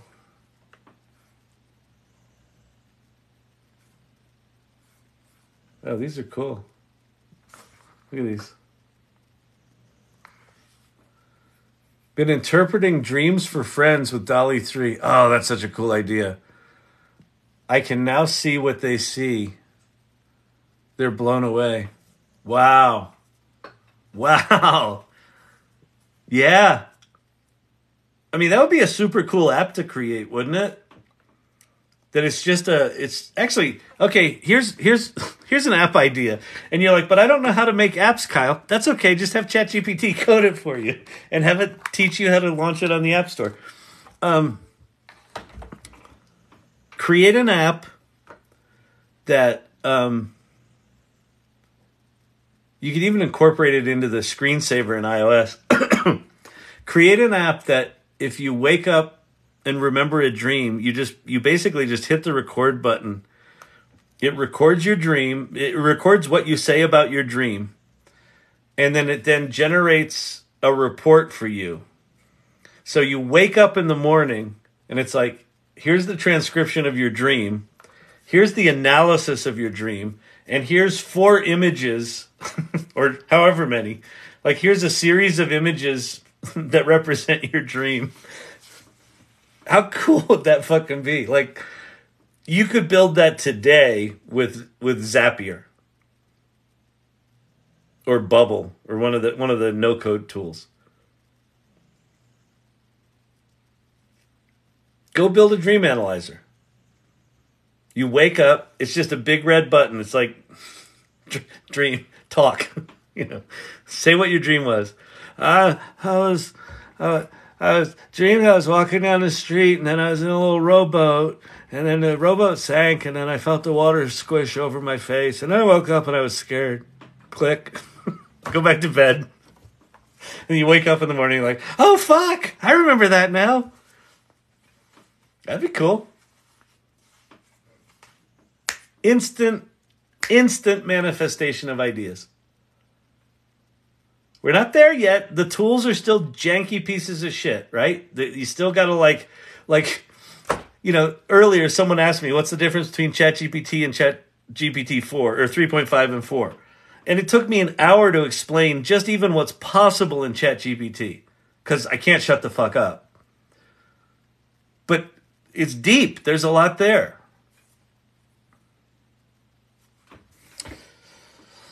Two years from now, probably not even, 18 months from now, these things are all going to be seamlessly integrated into a single experience that is like, you talk what you want and shit will be manifested. Like, if you think what we're doing in these lives is at all interesting, holy shit, 18 months from now, I keep trying to get my 21-year-old son, astrophysics major, anime artist, to check out ImageGen. Yeah, Gordon Despain. I've got 23-year-old twins upstairs. I can't get them to fucking touch this stuff. They're just so cynical and know-it-all. They're like, yeah, Dad, that's cool. That's cool. Yeah, my friends are talking about AI sometimes. That's cool. Whatever. I don't know. I got no fucking parenting advice there. I'm failing miserably on the get the kids inspired front. Like, I've been going live 3 hours a night, for the past 4 months. They're like, it's cool, whatever, man. I don't know. I think Gen Xers are going to be fucking baller at this stuff. I think we already are. I think Gen Xers are like doing all right. We have Herod D as our millennial representative. I guess you're a millennial, right, Herod? Kyle, Zapier what? So Zapier is an automation tool, Mary. ZAPIER.com, where you kind of stick components together. So you can create like a Google form. So the dream thing that I talked about, you could create a Google form that just has a single text entry box. And you could have that form on your phone, like the simple version of this. Just tell the kids they're not allowed to use it. Yeah, watch what happens. Mom of 2 boys. Yeah, exactly. Guys, seriously, don't ever use AI. You can't use it, okay? You got to unpin whatever that comment was, and then I'll do the thing. The poll. Unpin the comment. There we go. Gen X is crushing it. I don't know what you mean. I know I outed you, right, Herod D? Yeah. All right, listen, it's getting late. It's late here for all of us, isn't it? Isn't it time we wind this on down? Bot sheets. Oh, someone was asking about Zapier. So with Zapier, you could make, say, a Google form. And so in Zapier, you've got like a Google form block. And then you take the outputs of that Google form and they go into the next little Lego block. And that might be a ChatGPT block. And you can take the input of the form, which might be the description of the dream. And then you wrap that into a prompt that sends it off to OpenAI to do some dream analysis. And then that comes back. And then you take that dream analysis and maybe you turn that into some image prompts. And you send that to OpenAI to generate some images and send that back. And then you assemble all of them into an HTML email, which ChatGPT could write the HTML for that email. And it'll send you an email. So at night, you wake up your phone. There's your Google form. You hit the little microphone button. You talk your dream into it. Hit the submit button and go back to sleep. You'd freak out if one day you came into your office and they were standing there. Oh, we were all standing there. Road trip. Exactly. It'd be like one of these images with all the irregulars around the campfire, like this. Yeah. a bunch of janky, irregular humans getting together and doing some cool shit. Well, that's kind of, it's funny, the image of that I have for the AI salon. I'll do one last little pass on this. This image, that's the whole idea of the AI salon, is just to be like people from all walks of life. Like, people that shouldn't be on an adventure together, right? Choosing to be on the adventure together. Why? Because we can, and because it's here, and because this shit's happening to all of us, whether we choose to be on the adventure or not. So why not get together with some like-minded people that are just like, fuck it, let's go. And see if we can get to the other side of that gauntlet. Cam Catkin, I love this so much. I know, me too, man. All right, listen. You all are amazing. Clint Copperhead's calling it. Everyone, irregulars and mods, present turtles, llamas, hedgehogs, or your favorite animal. Could be a gummy bear. They can't get up off the ground. All right, so who's in here tonight? Clint, thank you. Ted looks at life as always. Silver Fox, Vicky, amazing. Cam Catkin, Gen X2, awesome. Who else we got? Cavruno, Hair Growth Geek, you're amazing. Obi Juan, Hair D, so fun as usual, fun even. Darren, thank you. Oh, by the way, if you came here late and don't know what's on screen, the AI Salon. So this live, I've created this community, the AI Salon, about a year ago. So this is kind of tied to that. If you go to the salon.ai, there's information about what the salon is, what our values are, and a link to the meetups that we have and the Discord. If you're a subscriber to this channel, you have access to the private channel for the irregulars for these lives on the Discord, but the Discord's free anyway. So just go there and start, just join the community. Thanks everybody, and great to see you. Joker, Firefly, Digital Gods, of course, Source Camp, you're awesome. Share Bear, peace out, good to see you. Sherry D, awesome. Matt, thank you. All right, everybody. Happy full moon, happy Saturday night. Go take a nap. I'll see you tomorrow. Thank you for everything. You guys are amazing.